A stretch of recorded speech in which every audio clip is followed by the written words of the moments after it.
How's your day today?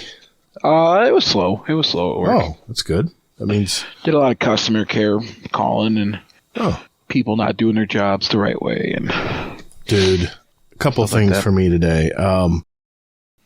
Before I went to do my first client today, I bought this can of Freon that's supposed to seal and repair and has like a dye in it and stuff. It's like a little tiny can. You put it in the intake, the intake valve, the low pressure valve on your AC in your truck. And I know I've done it before. I have a slow leak in my Freon, apparently, because I keep losing charge like over a few months. It's very slow. So I was putting that in today, and this chintzy piece of shit, it's got like a trigger and like a 4-inch hose. I'm like, seriously, 4 inches of hose? Really? So I'm sitting there, I got the thing on there, I'm sitting there trying to press it. All of a sudden, the Freon comes leaking out of the trigger onto my finger. And I'm like, what the I'm like, it's taking it in, so I can't take my finger off. I'm just keeping it pressed and I'm just enduring it. Well, turns out it numbed all the tip of my index finger with all that cold Freon. It's kind of like a freezer burn.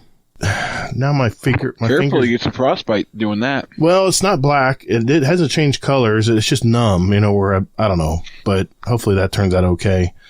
And then another thing happened tonight. I went to the gym. And I always use the Firehouse app and order a sub at the gym, and I go pick it up an hour later. So Firehouse has a serious problem with their takeout orders. They'll literally just put the paper bag. Do you have Firehouse subs up there in Michigan? Yeah, we have Firehouse up here. They just put the bag on top of the counter. They just leave it there. So I go in, I'm done with my gym workout. I'm waiting until 8:15 because I want to make sure I give them plenty of time. I don't want to go there and just hover over them and go, where's my damn sub? So 8:15, I roll in. There's a guy just kind of hanging outside. He's kind of not loitering, but just kind of acting like he's busy. Well, he sees me coming. All of a sudden, goes in the door before me, even though leaves it, helps me keep the door open for me. I go in. He immediately goes and grabs the one singular bag on the counter and walks out. Says, "Oh, this is mine. I got it." And, the employees don't give a shit. And he walks out with it. That was my goddamn sub. Oh, no. And this is the second time this has happened. My son ordered it first time, and we came to pick it up right before they closed, and it was gone. Someone came and picked it up. So Firehouse has a serious problem where they need to put their goddamn bags behind the counter and say, "What's your name again?" and get their name. And if it matches the damn ticket, then you give them the damn sub. These people have just learned how to work the system where they just go in and just grab the bag. And nobody double checks it. They're too busy. There's only 2 people in the whole place, and they're too busy making subs out their ass, I didn't mean out their ass, you know what I meant. They're too busy to care. Busy.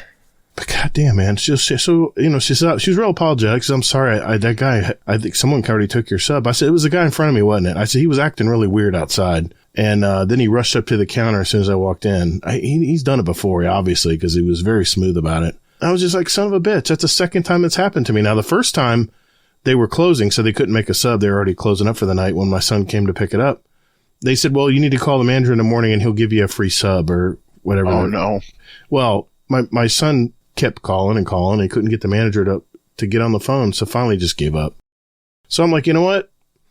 There's a brand new Chick-fil-A right next to the gym. I'm just going to go there from now on. Screw it. Firehouse just lost my business. I love their subs, but I can't deal with this bullshit. I got to rush in there and go, excuse me. Oh, what's your name?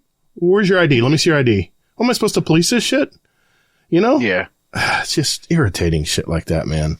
I'm like, dude, if you want a sandwich, here's my card. Go buy a sandwich. I'll buy a sandwich for you if you're that desperate, or you got to come in and steal people's orders off the counter.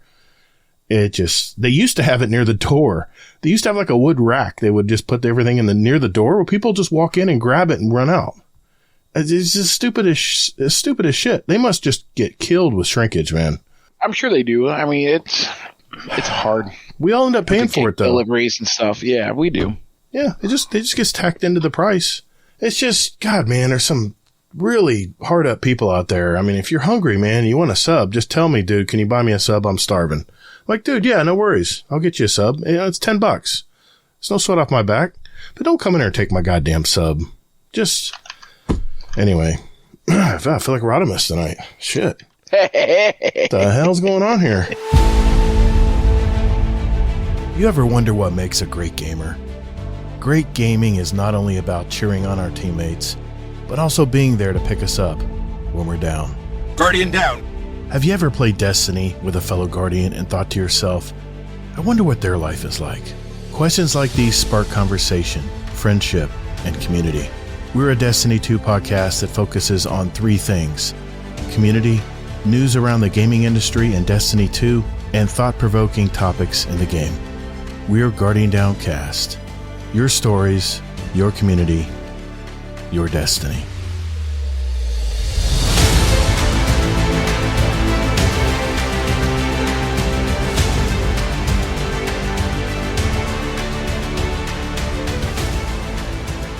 What's up, Guardian? Welcome to episode 237 of Guardian Downcast, a Destiny podcast.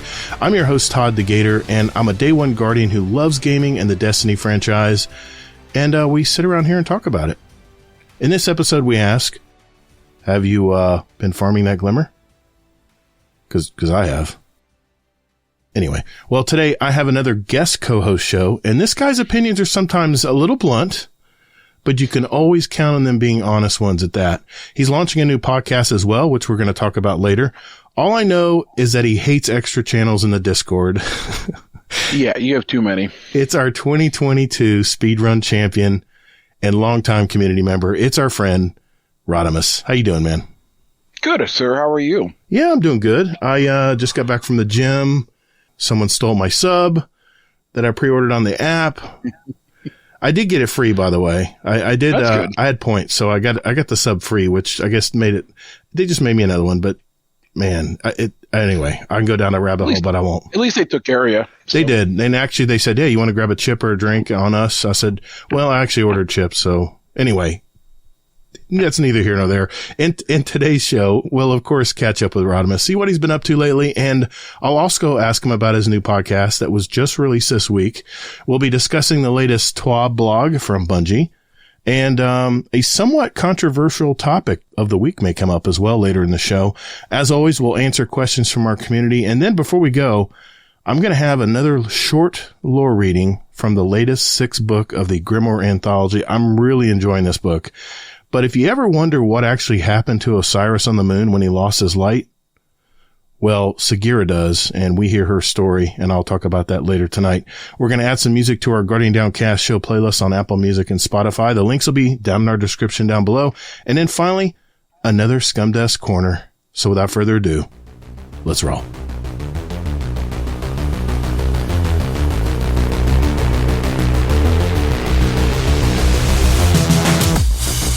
Hey, thanks for listening to Guardian Downcast. There are several ways you can contact us. First, you can find us on X at Guardian_D_cast, where we also post our newly released episodes every week.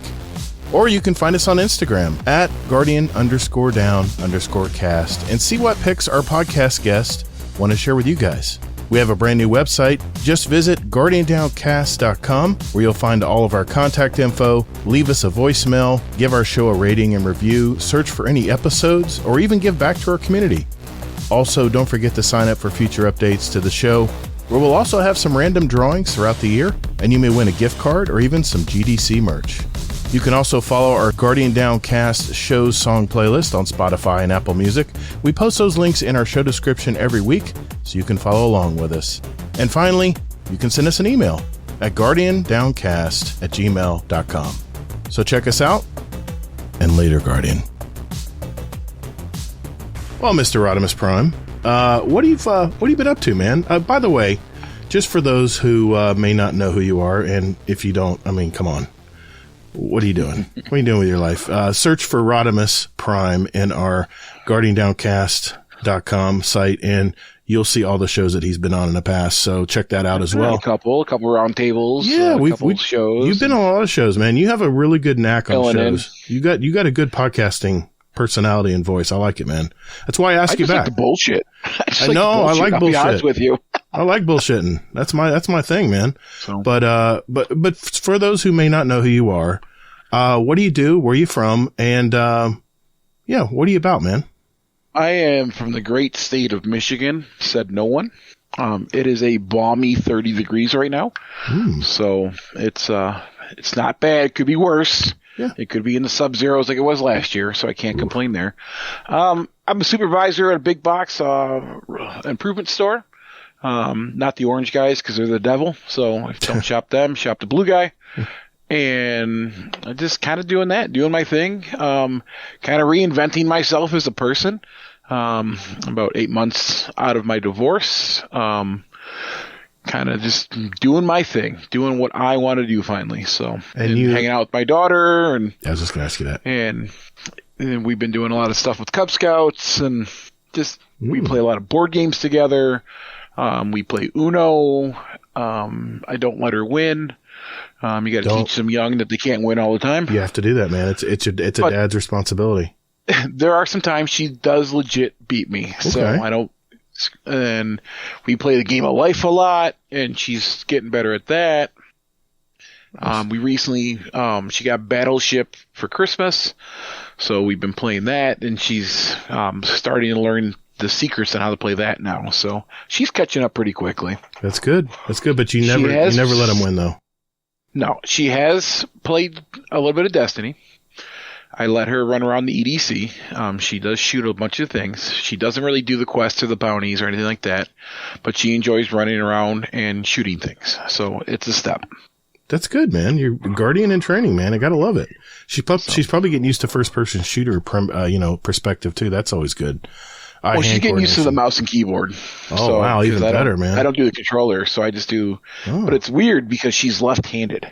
Huh. So, but my mouse is set up for right-handed shooting, so it's been really interesting to watch her play, and she's getting pretty good at it. So. She's adapting. Wow. I didn't even know they made a left-handed mouse. Geez, I guess I'm sure they're out there. Well, I use a rollerball mouse. I know, you can call me old. I don't care, but I don't like moving my mouse all over and I play with the controller anyway, so it doesn't matter. But I'm used to that thumb being on the left side. I imagine they'd have to make a left-handed one, wouldn't they? Yep. Razer makes a left-handed one right here. I'm looking at it right now. Oh, okay. It's $99.99. There you go. We answered that question. Weird. I'm not gonna lie, it does look weird. I know, man. Everything left-handed looks weird. You're like your arm hurts just thinking about trying to use it. I know. I get it. Well, let me ask you this, man. What have you been doing in Destiny this week? Let's do this first. You got a new podcast out, man. Tell me about this podcast. Yeah. The boys over at Space Mafia, we kind of been touring the idea of doing a podcast and kind of been working on it. And we were trying to do it before Christmas and the holidays, but that never works out that way. So we kind of just did a pilot last week, kind of just went for it and just kind of just starting to work on it. We're going to do another one next week. We've got a topic to discuss. We really don't want to pigeonhole into one game. We mainly play Destiny, so we will still talk about Destiny, but we're talking about other things too. And what's like the gaming news, the world around us, and yeah, exactly. Yeah, it's good. That's good, man. Do you want to mention the name of the podcast? Are you still working on a name, or do you have the name? The name is Dudes Playing Stuff, DPS. I like that. Right now we are on Amazon and Podbeam.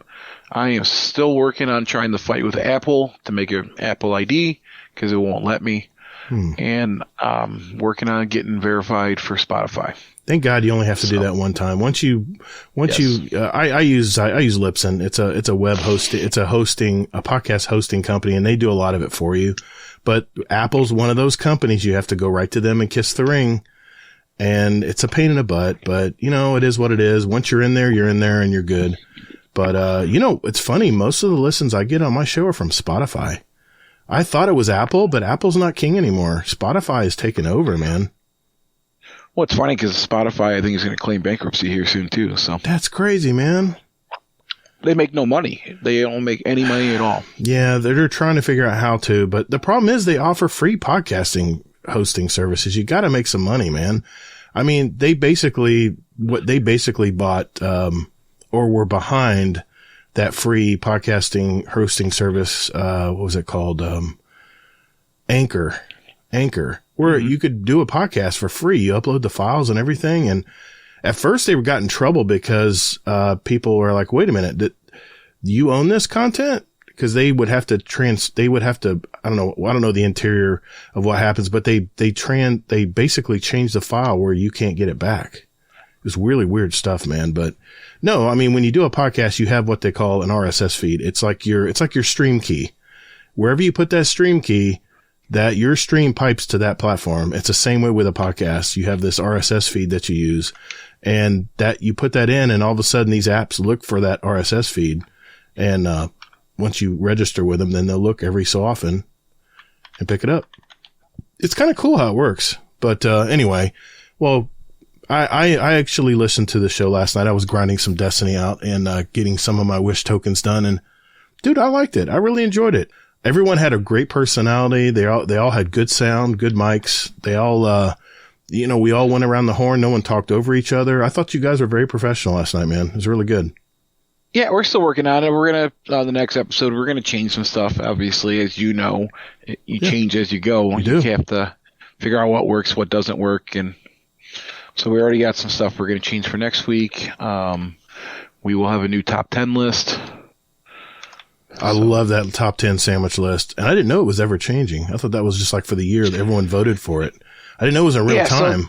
And by the way, I was crying out, egg salad sandwich, guys, egg salad.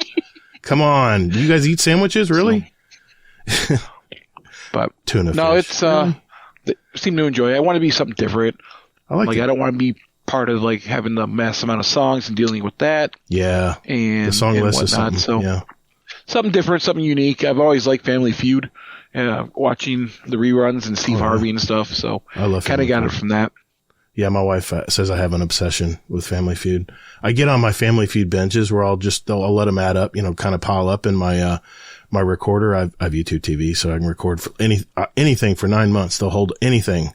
However many shows you want to record, 9 months worth, they'll hold it. And then they start to decay off after 9 months. But I'll go through where I'll start watching like 3 weeks straight of just Family Feud, even the Celebrity Family Feud in the mornings before I go to work. And my wife will just come in and she'll go, you got a problem. I'm like, hey man, it's Steve Harvey. I like Steve Harvey. Anyway, well, what have you been doing in Destiny this week, sir? So Kato and I, for the last couple of weeks, we've been working on our Dreaming City title. So we've been doing Ascendant challenges. It's a weekly. Why Bungie hasn't just made them where we can do them all at once is beyond me. But we're working on that. We got one more week to go. It's Cursebreaker, right? Cursebreaker? I think so. I'm not logged into the game. I've almost got that one done. I think I got to find some bones somewhere. You got to jump somewhere crazy to find these bones or something. I found. Yeah, the bones and the eggs and stuff. Yeah. And we're almost there. We got one more bone to get and one more Ascendant challenge to complete. Then we'll be done with that title. Been kind of helping over at TGH. They're doing on Friday nights, if you matches Kato or whoever, they're trying to do Sherpa runs for the raids to kind of keep busy with the long season going on. So if it's pretty much not a raid or just kind of goofing around, I'm not really on Destiny right now. I've been playing Modern Warfare a lot lately. So wait a minute, now are you playing the multiplayer, the story, or zombies? I just finished the campaign. Okay. I do play the zombies a lot, but I've been deep diving into the 10v10 Mosh Pit game. All right. Where it's different type of games you play, like whether it's search and rescue or their version of a gun game, or it's like kill confirm. Okay. Well, you got to help me out here. I tried to load into zombies solo. Now, all you have to do if you want to do zombies solo is just put do not fill fire team, correct? Correct. Like a switch. Okay. I did that and it started looking for people. I'm like, wait a minute. No. I want to do this solo. So it will still look for people. So what's going to be you're going to be a squad by yourself. Okay. But it's very much like DMZ and Modern Warfare 2. There will still be people on the map you're playing with. I did not know that. You can attack each other. It doesn't let you. Okay. But you'll be in a squad by yourself. Okay. Correct. All right. Okay. But what's neat about it, if you're running by yourself and you come up with someone else who's by themselves or two people, you can join your squad together. Oh, I like that. In game. And work on your quests and stuff, yes. Well, I just wanted to jump in and just get the feel for how the UI worked and picking up stuff and what was good and just testing stuff out, just getting my feet wet. And then I started looking for people. I'm like, wait a minute. Whoa, wait. Yeah. It will still put you in a map with people. Okay, good to know. I forgot that there's other people on the map. I'm so used to old zombies where you just load into a map by yourself. This is like it's like a public zombies, huh? I like this much better. Really? But like I said, I actually enjoyed DMZ and Modern Warfare 2. Okay. Even though it was PvP. Yeah. Okay. Fair enough. So you're liking that then? You're liking Modern Warfare 3, the new one? It's a change. I like it. See, that's going to be my B game. for this long season coming up because, I mean, I know Destiny has stuff planned for us coming in April all the way up to June, and then, they have the wishes now out. That gives us something else to do as well. But I really am afraid I'll burn out by the time Final Shape gets here. So I'm trying to get another game to get into. And I love zombies, man. I'm not used to this new way they do it now. Oh, well. Yeah. So it's nice about the zombies. You have challenges and stuff, and there's 3 levels, and there's even a level that's called the Dark Ether. But like Admiral Nips and Fluffy are playing it. Panda's playing it. I think Stormcrow and them are playing it too. Okay. So if I'm on, hit me up. I'll jump into zombies with you. Now, I was wanting to play the like the first story part of zombies. And are people in that too, or is that by yourself? So you have different acts. Not the campaign. Oh, yeah, it's called acts. Challenges, okay. Yes. Gotcha. So Act 1 you go through right now, and Act 1, for me to finish that up, I got to find the convoy, kill the convoy, and take the card. Oh, so it's challenges. I got you. There's challenges, and the convoy is very hard by yourself unless you're equipped. So, but what's unique about the zombies in here, if you die, you lose everything. Whoa. If you exfil with like your guns and your vest and your rucksack, you get to keep that. Now, okay, let me ask you this. Sorry, I'm very new to this. Oh, you're fine. Say I pick up a gun, M4A1, okay, and I start shooting it, and I start getting skins unlocked, which Fluffy tells me I can work up my skins and stuff and use them in multiplayer as well, and Warzone. Correct. Now, if I die, do I still get the credit toward the skins, or do I just get... Yes. So you basically, you exfil, and you can come back in with already equipped with all that stuff is what you're saying, if you want to play again. So you're getting experience on your gun regardless. Gotcha. I love it, man. They've been needing to do this for a long time with zombies. This is good. I like this. All right, I'm in, man. I'm definitely going to play because I've already been tinkering, and my God, what is up with the UI for that game, man? It is all over the place. My ADHD is just going crazy looking at this screen. There's like 5 menus, settings over here, and I'm just getting anxiety just looking at the damn title screen, man. It takes a little bit to get used to it, but once you get into it, you'll be okay. Okay. Okay. It's not too terribly bad. Okay. Fair enough. So I'm not a fan of their battle pass. The way they lay it out for the season pass, I'm not a fan of that. It's like blocks of territory or something. Am I right? Kind of, yeah. It's what is up with that? I don't get that, man. Do you get to? Can you pick and choose what you want? Yes. Okay. So you're working on it. So you pick. Okay, let's just take an example here. I know this is a Destiny podcast, listeners. I just got to know this. I got to know this. So if I pick a territory, so it gives me a challenge. I complete that challenge and I complete that territory. As far as your battle pass, yeah. No, you earn tokens. If you earn your tokens based on experience, you can go in that battle pass and just unlock it. Let's say you pick one with a weapon. You have to unlock the first 4 things in that little map. Unlock the weapon. Gotcha. Okay. I can get used to that, I guess. God, what happened to just a bar and you just got XP for playing and just unlock stuff as you go? My goodness. Yeah, they want to be different. I guess. So. They're trying to mix it up, I guess. And we're going to definitely talk about that tonight. Well, I did see a movie this week. I saw American Fiction. I don't know if you've heard of this movie or not. It has Jeffrey Wright from, the Westworld series that came out recently on HBO. Yep. He was, the male, administrator. He played that role. I loved him in that role, but, he really carries this movie, man. It was 93% certified fresh from critics, and even better, it was 95% from audience. And my wife and I went and saw this week. It's actually got an Academy Award nomination for Best Picture, Best Actor, Jeffrey Wright, and Best Supporting Actor, which was Sterling K. Brown, which I have to admit, he really did a great job playing that too. My God, what a great performance. And also Best Adapted Screenplay. It's been nominated for that as well. And I love the Grammys. I love the Oscars. I love all those shows, man. I've been watching them ever since I was a kid. Just always been a music and movie fan, but definitely want to see this movie. You don't have to see it at the theater because it's not like a big action flick. But, it really hits you in the feels toward the end. And it's about an African-American, author who is just a genius. He's a genius writer, but his writing is almost too good where it kind of goes over people's heads. Have you ever read a novel from someone and it's just so, my wife has told me this anyway, cause I don't read novels, but she says, oh, there's some really good writers out there, but I start reading their stuff and I just get lost. But, like the Game of Thrones books? Yeah, it makes sense, right? Something like that. And apparently he has a colleague that's female and African American, and she writes a very, stripped down version of black culture, and even uses a lot of the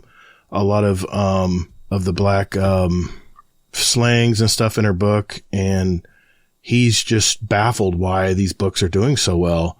And it turns out it's because white people love this kind of thing. And he finally, as a joke, makes his own book and has an alias that he writes it. He doesn't put his name on it. And, it goes crazy. And I don't want to ruin any more of the movie, but that's the gist of the movie, and you'll really love it. That's all I can tell you. You're going to love that movie. I'll check it out. Yeah, it'll definitely be out on one of the, I wouldn't be surprised if it was on Netflix in a few months, but definitely check that out. Some movies I do plan on watching coming up at the theater. Madam Web, the Bob Marley One Love movie. I've always been fascinated with Bob Marley, and that looks like a really good movie. Argyle's out this week. Zone of Interest. It's about, World War II Germany, where these Germans lived next door to these concentration camps at that time. And I guess it describes their life. It's a very much an independent movie, but my wife wants to see it. It's German and it's got American, English subtitles. So I was okay with, Godzilla -1 with the subtitles. So I'm going to give this one a shot as well. And it's got. I wanted to go see that, but I didn't get a chance to go. It's really good. They have a black and white version now, a revised edition where it feels just like the old movies. Oh, nice. Yeah, definitely don't miss it. It was really good, and it got of all things, it got Academy Award nominated for special effects. And I got to admit, man, those special effects when Godzilla uses his nuclear blast, holy crap, man, I was scared to death. That was so realistic. It really was. And of course, the long awaited movie, Dune Part 2, which will be out in a few weeks as well. So those are the movies that are on my radar. There might be a couple more I'm not mentioning here, but those are right on my radar very, very soon. Have you watched any TV shows or anything like that, Rodimus? Yeah. So my last movie I watched, I kind of watch it on repeat in my house now, is the Trolls, the new Trolls movie. Okay. My daughter absolutely loves it. So for her birthday back in November, we rented out a movie theater and had 38 people hang out with us and watch it. Cool. It was kind of fun. So it's actually pretty cheap to do. I'm not going to lie. So how much was it? For my man, it's like $300. It wasn't that for 30 people. Yeah. So it's like $10 a person. And you get the whole theater to yourself. Whole theater to yourself. No general public. That is so cool. So, which was kind of cool. And it was good. It was cheaper than most things. We watch that a lot now on repeat here because she likes to sing the songs and whatnot. I just finished The Reacher season 2. How you liking that? I've heard it's love good. it. Okay, it was good. I like the new character. He is. He's funny. He's just interesting. I saw him on Kimmel, and that guy is enormous, man. Yeah, he's big. He's a big guy. I would not want to cross that dude. A lot of my fall TV shows are back, like Chicago Fire, Chicago PD. Okay. Law and Order, that kind of stuff. Football's done, so I'll probably deep dive more into more movies and stuff now. Sorry about your team, man. That's fine. I thought my expectations. They had a good shot if they didn't shoot the bed in the first half. The first half of that game, I almost just turned it off and walked away. But then I fast forwarded it, and all of a sudden I see the score changing hands. I'm like, oh, okay, I got to watch this. So yeah, that's a crazy game, man. Anyway, yeah, we don't typically play in the third quarter, so okay. Well, you got a lot of talent on that team, man. I love your coach too. I like that. Yeah, guy. he's good, and a lot of people mocked him when he first came to the Lions because of his press conference. Yeah, talks with his, just talks with his team, right? But on my radar, I'm actually looking forward to the new Ghostbuster movie. Yes, that's gonna be good. So yeah, I saw the previews for that. Excited for that. I might have to talk my wife into seeing that at the theater, but that's definitely probably going to be on my list. It's coming, I think, in March. Is it coming in March too? Yeah, there's a lot of good stuff coming. Yep. Okay, good. I've been on my game show. Fox has just the greatest game shows, man. The Floor on Fox with Rob Lowe. Have you seen this stuff? It's like a... No, I don't really watch them anymore. I know. I didn't think so either, but it's like a visual trivia game where you name stuff and everyone on the floor has their own expertise of what they are good at. And you challenge people and you have to beat them at their own game or what they're good at. And if you do, you grab their territory. And as your territory starts growing, you start becoming a target from people. And whoever has the most territory at the end of the night, there's like 8 duels a night, wins 20 grand. So there's an advantage and an incentive to get as much territory as you can of the night. So I'm enjoying it. Okay. So far, it's really fun. I Can See Your Voice, the newest season, America's Got Talent Fantasy League. It's okay. It's just short little season of America's Got Talent just to buy their time until the new season of Voice comes out, which I will definitely be seeing that. Dan and Shay's the new coaches on that this season. And, I'll watch these games while just cranking out bounties. They're just, these game shows are just kind of like junk food. There's just something in the background to watch. And, I tell you what, I do have, my wife and I's new show right now is, True Detective with Jodie Foster, The Night City. Man, that show, if you have an HBO Max account, put that on your list. It is True Detective. It is crazy, crazy weird, man. It's just weird. Just weird.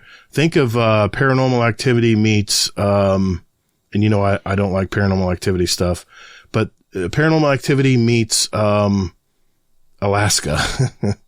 It's some weird stuff, man. Maybe aliens a little too. I don't know. It's still up in the air, but it's the writing's really good. The stories are good. It only has 6 parts, and we just finished part 3 last night. Really good show. Definitely want to see that one. And I just started one on Apple TV called Masters of the Air with Austin Butler. It's a World War II era series, and I know there's been a lot of movies about the B-17 bomber squadrons and how much hell they went through.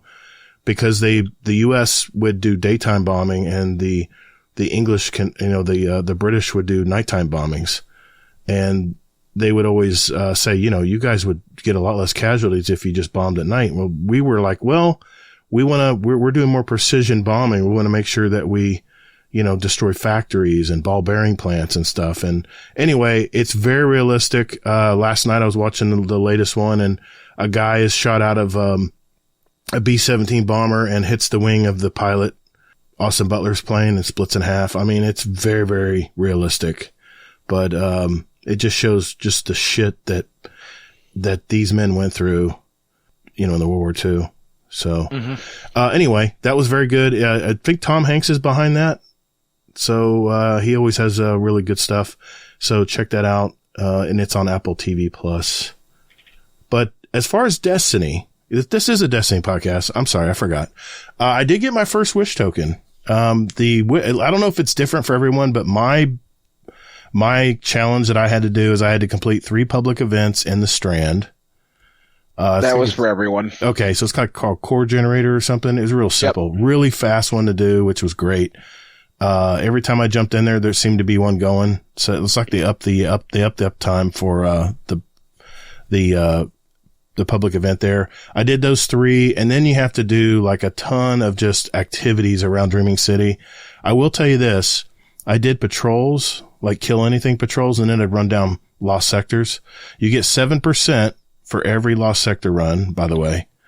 And what I would recommend doing is put your Glimmer farming ghost on that, sees all the resource nodes and the chest. Not only do you get Glimmer, but you're also ranking up your Riven season rank because it's in the Dreaming City. So while you're grabbing chests and resource nodes, you'll get about a plus 11 Riven XP for your chest. You'll get plus 5 for every resource node you get. You'll get plus 43 Riven experience for public events. And so what you need to do is just max out those Riven engrams, start turning them in like I did last week. I had a max of 99, so I had to start turning them in. So I just turned them all in, and I literally got enough red border weapons where I've fully crafted 3/4 of all the seasonal weapons. So, oh, nice. Definitely something you can multitask there. Just a little idea for someone who's saying, oh my God, I got to do all this stuff. Well, if you do it that way, you'll be getting a lot of stuff done at the same time. And I did turn in my, on my alt account, I turned in my Last Wish red bar token for a red bar chattering bone. I get 6 of these, so I only need 5. I think I need 5, patterns to get that crafted. My alt account doesn't really have a lot, doesn't run raids and stuff, so I figured that's a good way to get that one. We found out that doing the Last Wish raid, it's 17% per boss encounter. Oh, okay. That's not bad. Well, I mean, for the time involved, it makes sense, right? So 17%, so you still have to run a little bit more than a raid then. Because there's, 4 encounters in Last Wish? Something like that, yeah. So, well, that's 3/4 of it done. It's not bad. All I did was I just kept looping the very first Lost Sector there, just kept running in and speed running it. Yeah. And I got 7%. I mean, it was real fast and easy to do. Plus I was glimmer farming. I've got 500,000 glimmer on my alt account already. I mean, it's maxed out. It's ready to go. But I like the Chattering Bone pulse rifle because it's a lightweight frame. You don't get many lightweight frames that fire fast.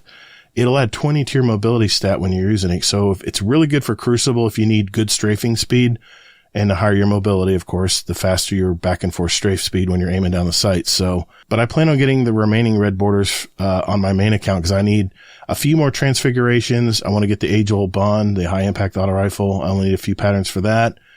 And if you're a newer player, I would recommend getting either the Last Wish weapons or the Festival of the Lost Memento. If you like that blackout theme on your weapons, just know that the mementos can only be used on crafted weapons. So don't buy a memento if you don't have any crafted weapons.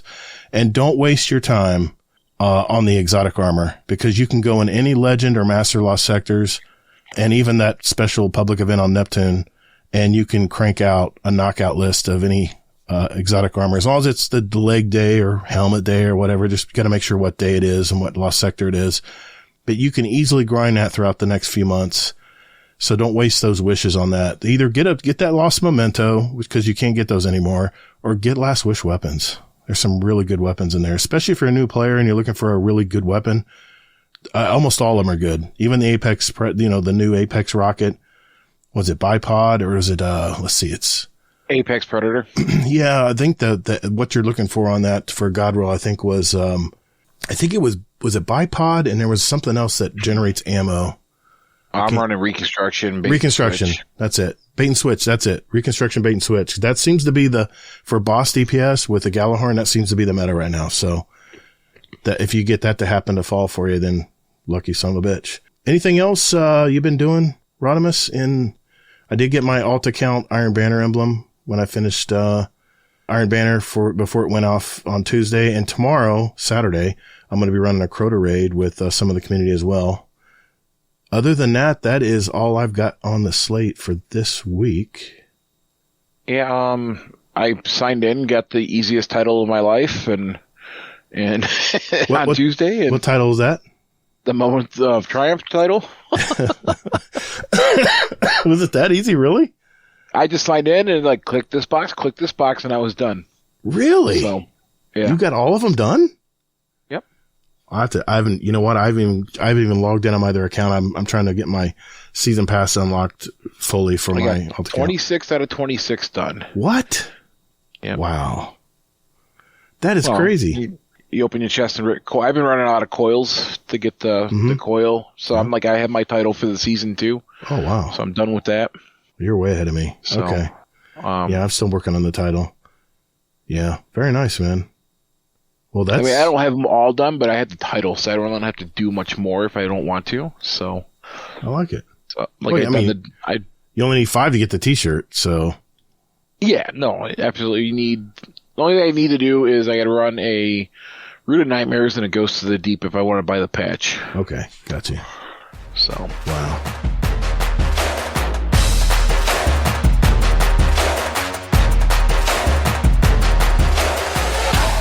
Hey y'all, this is Sin from the Guardian Hub Podcast, the best hub on the net, and you're listening to the Guardian Downcast, the best cast on the net. Yeah, I'll Venmo you that later. I hate to tell you, buddy, but we got some questions for you. I'm sorry I put the call to action out a little early this week, so everyone piled in, man. They got a lot of questions for you tonight. Fine. So we'll try to speed run these here and and see how we do. But I'll start with Danger Powers. He sent one to you. Danger Powers 939.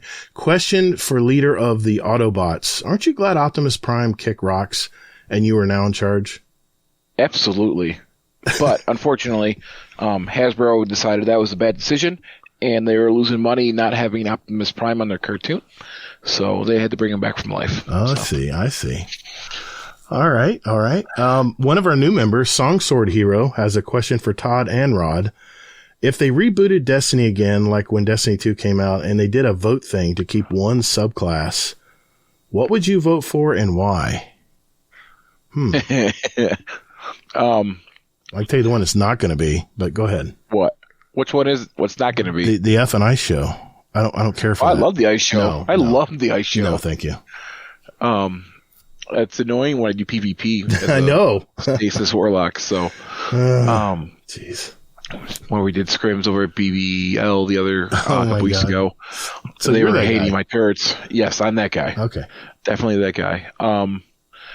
To be honest with you, I wouldn't keep a single one because, as you know, he may not know, I don't like to compare Destiny 2 to Destiny 1. It's two separate games. If you're going to reboot Destiny and do a Destiny 3, I think you need to start off with new subclasses. Okay. Well, I mean, what do you think my answer is going to be? It's when it comes to subclasses. Yeah, it's the Nova Bomb. It's always my answer. Always Nova Bomb. Just so you know, Song Sword Hero. Thanks for your question. Panda has one for you. Question for the Dawn. How does it feel to be the Godfather? Godfather, that is Dad McNasty. I don't claim anything over in the Space Mafia. But you're Dad a made McNasty man. is the boss. So, yeah, I'm going to go with that. All right. Panda has another one for you. Question for the boss. He's the patsy. Oh, is he? Okay. Have you decided where you're taking me? Yes. So Panda is coming up to Detroit for a conference here in March. Oh. So him and I are going to go do some shenanigans in the city. I may need some bail money, so you may see a GoFundMe page for the two of us to get in there. But as I know, Panda is a hat aficionado. There is a hat store in the city of Detroit that's been around for years called Henry the Hatter. So I'm going to take him there. We may go down into Mexican Town, get some Mexican food, go see the train station revitalized down there. And so we're going to spend the day doing some stuff. Dude, that sounds like fun to me. Hell and yeah. Bell's thinking about coming out for the week, the 3 days too, to hang out. So we'll see. I did that with two other friends of mine that I played with online as well. We went to see a movie. We went to dinner. We went shooting at the range. Dude, it was a great weekend. One of my funnest weekends ever, man. Hope you guys have a good time. No, we'll have a good time. So he's up here for a conference. So we'll probably spend the first day hanging out. It works out, and so we'll have some fun. Okay. Well, speaking of which, Danger Power has another one here. Question for Brando-esque, top of the food chain. I heard a rumor that there was a bet that if the Niners beat the Lions, Commando has to wear a Lions jersey during the Super Bowl. Can you confirm it, and can we expect him to follow through with it? Well, unfortunately, that's not going to happen. That's not going to happen because I don't think Commando's going to wear a Lions jersey because he's a big 49ers fan. I hate to tell you, but they're gonna take it this year. A lot of time. Well, we'll see. I'll be curious. Anything can happen, as we all know in football. Anything can happen. Any given Sunday, baby. Yep, and you play to the last minute. So. You do. Yeah, that's true. And I tell you what, though, the Chiefs are looking good, man. They're definitely in their prime right now. So they got hot at the right time. They did. I really didn't count on them making it this year, and then they got that Taylor Swift momentum. I had Travis Kelce in my fantasy team, my real life fantasy team here in town, with my bowling guys, and he was lukewarm. He was lukewarm most of the year, and then of course he goes off now. So, oh well. I got a few good weeks out of him. Mr. Monkey, expert climber. Question for Prime. We rarely game together, but I always appreciate it when you hop in a voice channel and just say hi. If you're going to reboot the Transformers films, who would you cast in the main voice roles? It's an anime too, just to piss Gator off. Of course it is. It's so hard. I know for the first time the new one that's coming out is not going to be voiced by Optimus Prime is not going to be the normal voice actor. It's going to be Chris Hemsworth. So that's going to be interesting to hear. I don't know. It's hard. I think The Rock would be good for Ironhide. I could see Owen Wilson playing Rodimus Prime. He's very, very similar to Nelson Judd as far as the voice of him. Bumblebee, you don't need a voice actor. You just got a radio. So that's an easy one to cast. Yep. Megatron, I could see, his name's escaping me, but he's a real good boss, in most films. I can't remember his name. He's, one of the bad guys in Arrow, the TV show. He plays the bad guy in Walking Tall with The Rock. Can't remember his name offhand. Yes, I could. If you saw his picture, you would know who it was. Yeah. Okay. He has a couple more questions for you here. Question for the Big Rod. What's the most stupid customer interaction you've witnessed in retail? Oh boy. How much time we got? Oh, I got all kinds of stories. I will go with one recently. It happened last week. So I was at customer service. I called up there because the guy was mad we would not help him warranty his drill. So as most people know here in the States, Mr. Monkey, is that Home Depot and Lowe's have certain brands that they carry. The only one that's the same is DeWalt. DeWalt is in both stores. But this gentleman showed up with a Ryobi drill to Lowe's and wanted me to warranty his drill. I went 20 minutes round and round with him saying, I can't help you, you're in the wrong store. He's like, no, I swear I bought it here. I swear I bought it here. I said, okay, let's take a walk. Here's what we're going to do. We're going to take a walk. I walked down to my tool section. Oh my God. And here's my Cobalt, and here's my Flex, and here's the DeWalt, and here's the Craftsman. Yep. He's like, oh, where's their Ryobi? I said, I know it's in this store. I said, sir, I'll tell you what. We're going to walk across the parking lot. So I walked across the parking lot with this gentleman wearing my Lowe's vest. I walked into Home Depot. No way. Customer service. I said, these people can help you with your yellow drill. And I actually have a friend that works at the store across the street from us. And he happened to be working, and he was laughing his ass off. Oh, my God. That he's like, what are you doing here? I'm like, he needs help with this drill. And I walked away. Oh, my God. Here's the potato. Oh my God, dude, that's crazy. I wouldn't even taken the time to walk him across that. I just did it for a point at that point. I got you. Just pissed. I get it, man. I get it. Some people just aren't reasonable. You just once you realize they're not reasonable, then there's nothing you can do to change their mind. Another question he has is question for no longer a new player. What piece of advice would you give the new player? Get out there and play. Don't hesitate to do things. Try it for yourself. Try and do things. There's a lot out there as far as YouTube and TikToks and all this stuff. Go out there and enjoy the game. There are a lot of streamers out there that are helping people. I've watched a couple of them. They'll just pick someone to help them get their raid done complete. The new Fire Team Finder is amazing. Just put yourself out there. As a new player, you just have to put yourself out there and enjoy. Okay. That's good. Get your reps in. That's my saying. Get your reps in. Just get your reps in. You learn from repetition. It's like playing baseball. It's like anything else in life. You get better as you do it more often. Ronan Red Line has a question for both of us. What is Rodimus's favorite Transformers movie, not including the 1986 original? Well, shit, there goes my list. And what is Gator's review of it? Oh boy. I've watched some of them. I haven't watched all of them, but I've watched some of them. But the only Transformer movie is from 1986. Oh. Is the only Transformer movie that is a legit Transformer movie. The other movies made by Michael Bay are Michael Bay movies. But with that being said, I actually like the recent one that this came out with the Primal. Okay. That was a real good one. I like that one. Okay. I like Bumblebee. I saw that at the theater. It was good. Yes, that Bumblebee was good. It was okay. I mean, you have to remember it's a Transformers movie. You know, it's based on a cartoon series, so you have to kind of suspend your disbelief a little bit. My wife will say, this would never happen. I'm like, honey, it's a Transformers movie. Come on. But I know, you know what? I did watch, I like the original one from '07. I like John Turturro. Who was in that?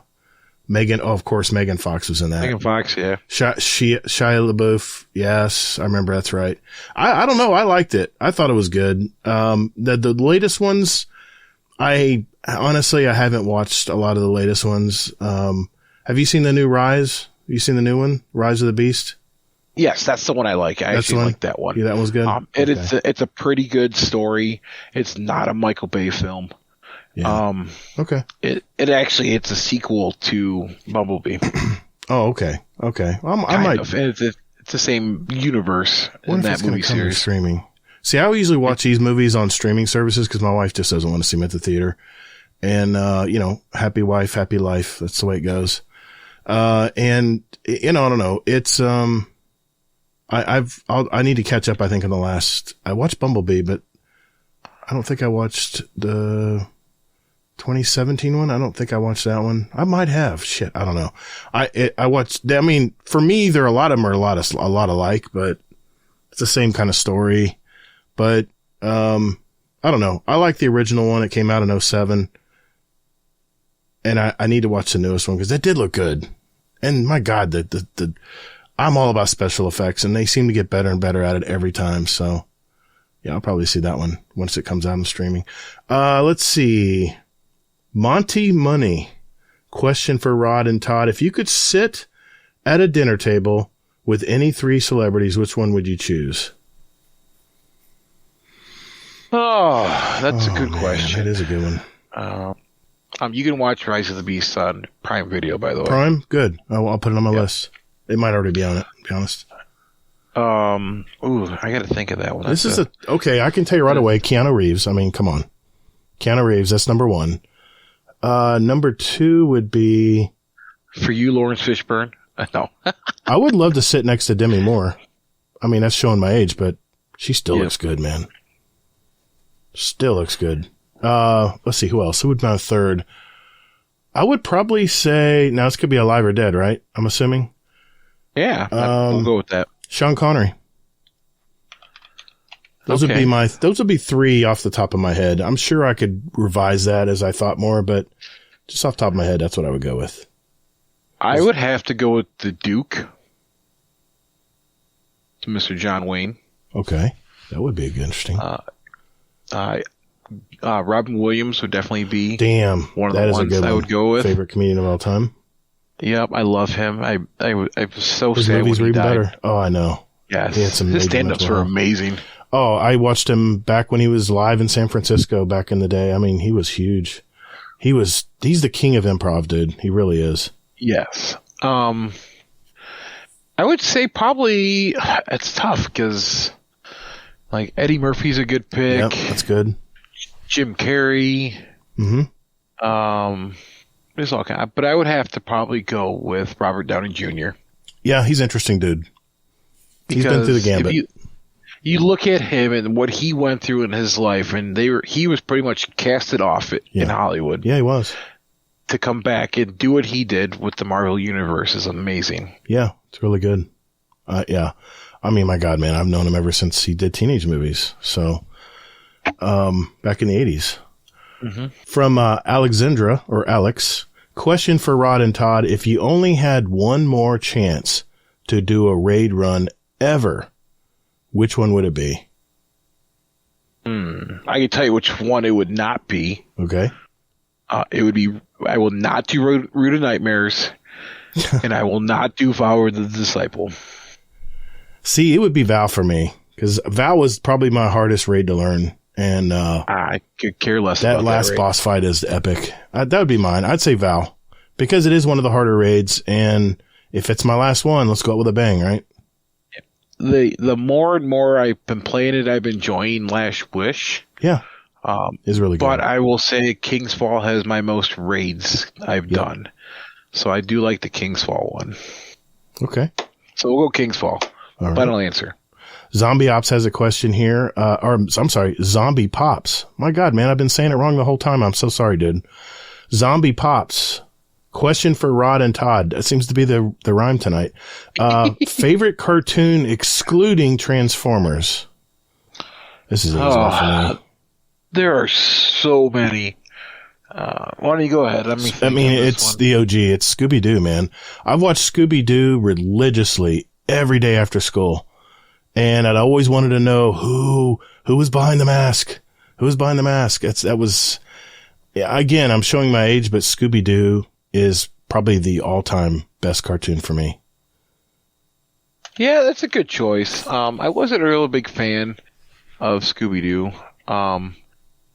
But growing up, I'm going to have to go with Animaniacs. Okay. So there was 5 seasons of them. But a close second would definitely be Ren and Stimpy. That was a good one. My kids love that cartoon. I actually saw it through osmosis when they watched it before school. It was crazy, man. All right, Technical has one question for Lowe's head of security. What are the best stories you've got from a work experience? One good story and one bad story. Hey, man, we're on a roll. Why not? Yeah, absolutely. Some of my good experiences. Lowe's is very big about the community, and one of the stores I was working at. I came across a news article. There was a school in Detroit on the west side someone came in and vandalized their gardens. They vandalized their free reading libraries. So I talked to my store manager, and we went out and did a store project. We gave them new raised flower beds for their gardens. We built 3 new free library boxes. We gave them a shed for their gardening tools, and the kids absolutely were just amazed that someone can come out there and fix the crap that they saw in that quick of time. I feel good. It's very good, and Lowe's does a lot for the communities that they're around. A little unknown fact to people, if you're working on something or you belong to a 501c3 company and you need wood or you need supplies or whatever, bring a letter to the store and ask for the manager in charge to submit your letter.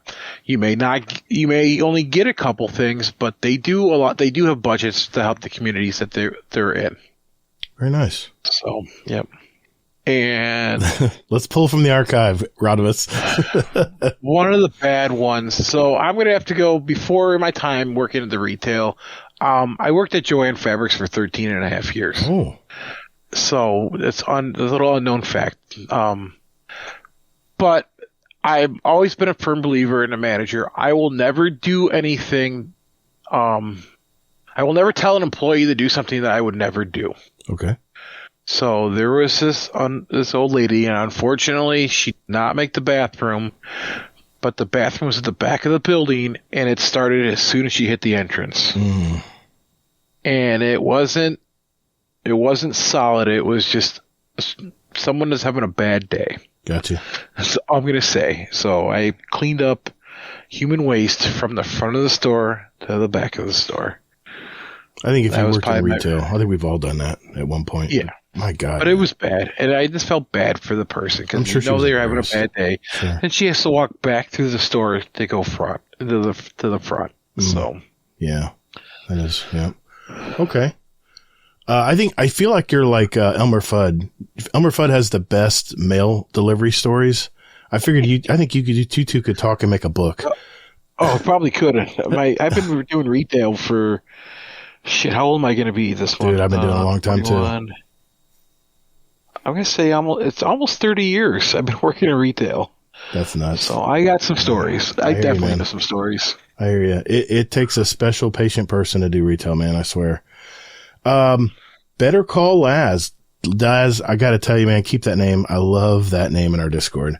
Question for the guest. What is the deal with you and RNG Gator? As a lawyer here, I need to know what potential hostilities could unfold and why. Much appreciated. No, you don't get nothing. You're going to have to figure out the hard way. So okay. I'll see you in court. Okay. All right. There goes my retainer fees. Okay. Stormcrow has one.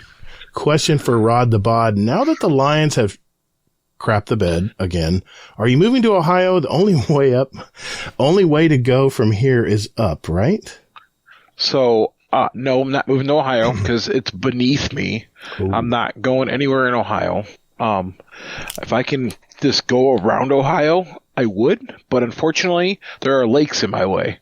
So I got you. I have to go through Canada if I want to go around Ohio, or I have to go all the way up to Fluffy Land and Admiral Nips Land up there in Wisconsin and Minnesota. Yeah, got you. Brittany has a question. She never chimes in. This is awesome. Question for everyone. When did your kids start their Terrible Twos? I think Jesse is getting a head start on his. Terrible Twos. They never stop. Well, I'll just say this. My son and daughter both at 2 were great kids. You could finally hold their hand and walk them through stores and outside and stuff. It was great. But once they turned 3, all bets are off. Yeah. They learned that word no. For me, my daughter, she had fallen and hit her head right when she started to talk.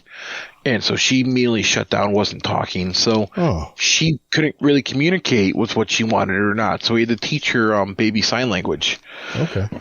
While we were getting her help to do that. So it was her Terrible Twos were pretty bad because she really couldn't communicate what she wanted. She would get frustrated, I bet. So, yeah. Yes. But fast forward 7 years, she's ahead of her class, never shuts up, and is enjoying life. I think that reflects her parents. Yes, absolutely.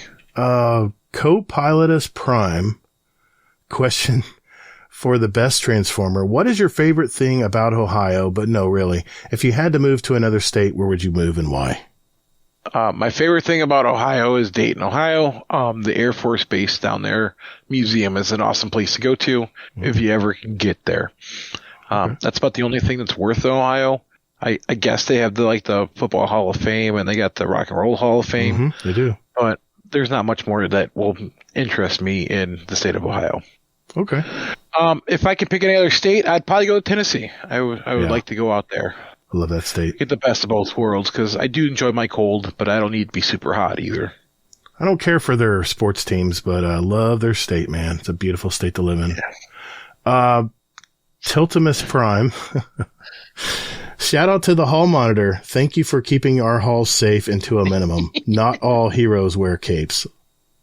Okay. That was a comment. I guess they're coming back at you. Co-Pilotus Prime is back with another question. Question for the Hot Rod. How many channels should a Discord server have? And can I please have 3 more?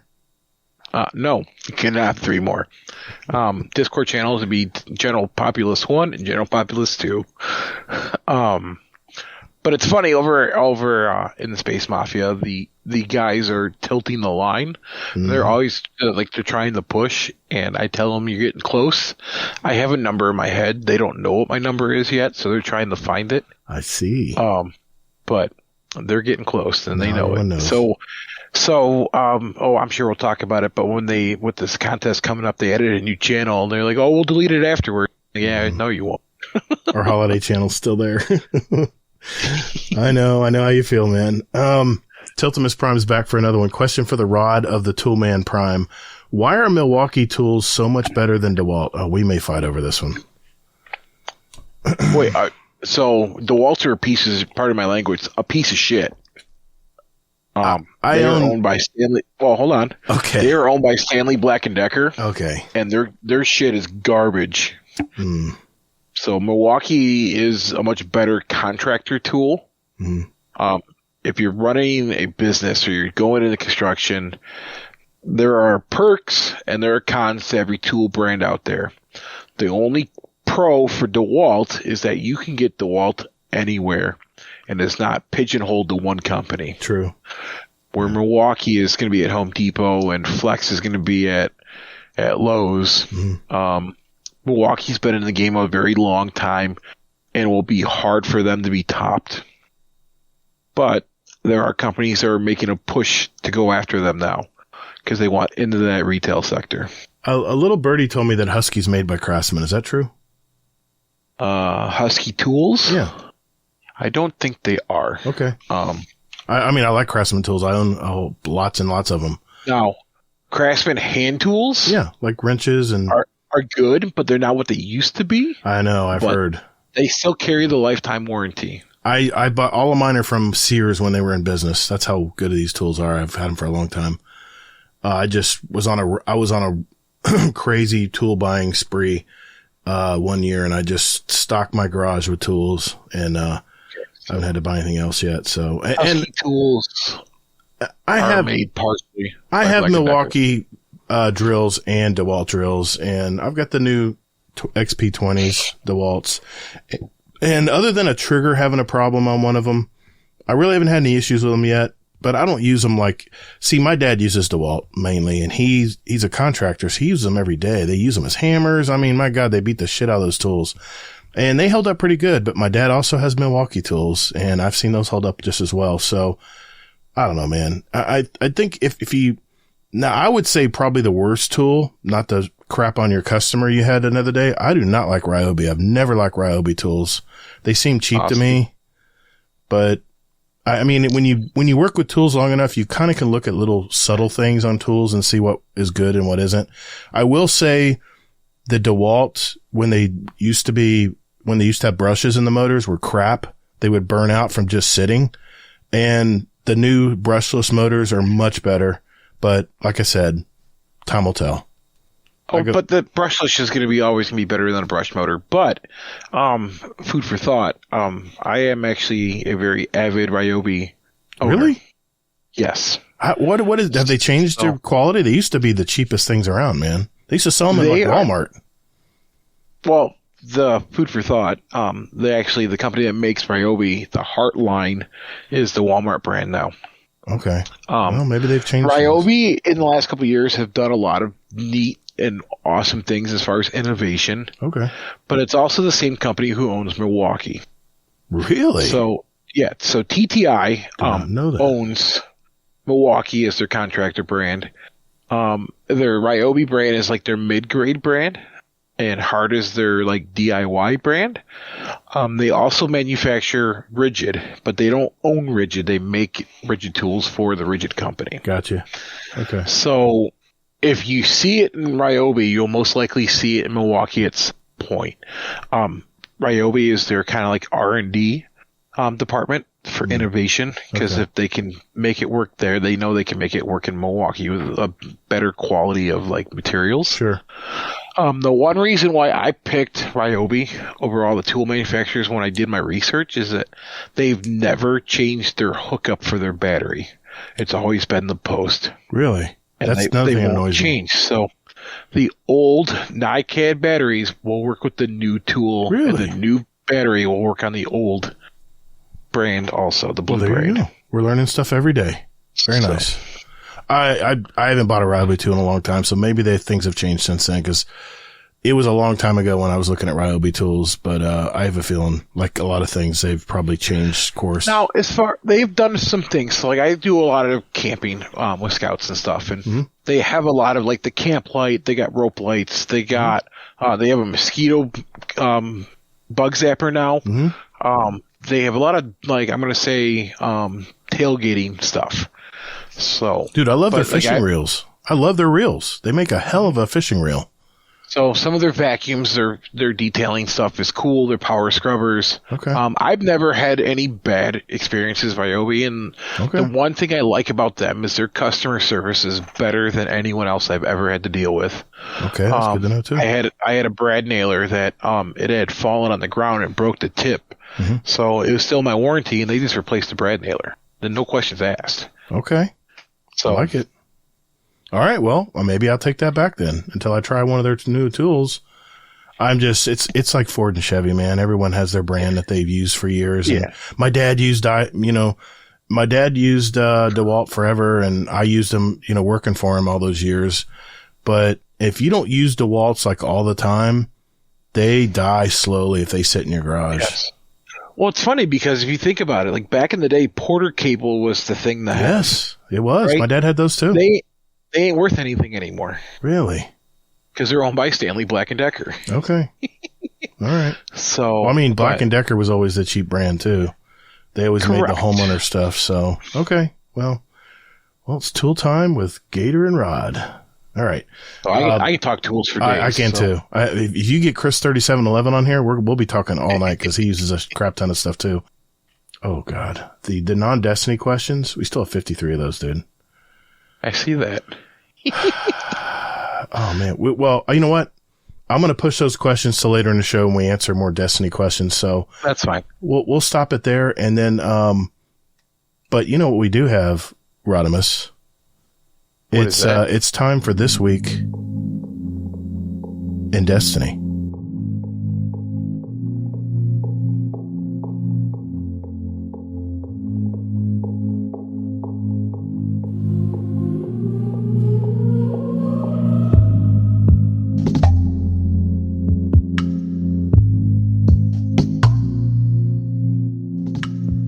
Hello, this is Admiral Nips from Potato Thumbs Podcast. You're listening to Guardian Downcast. And while your state sucks, you're still probably a pretty decent person.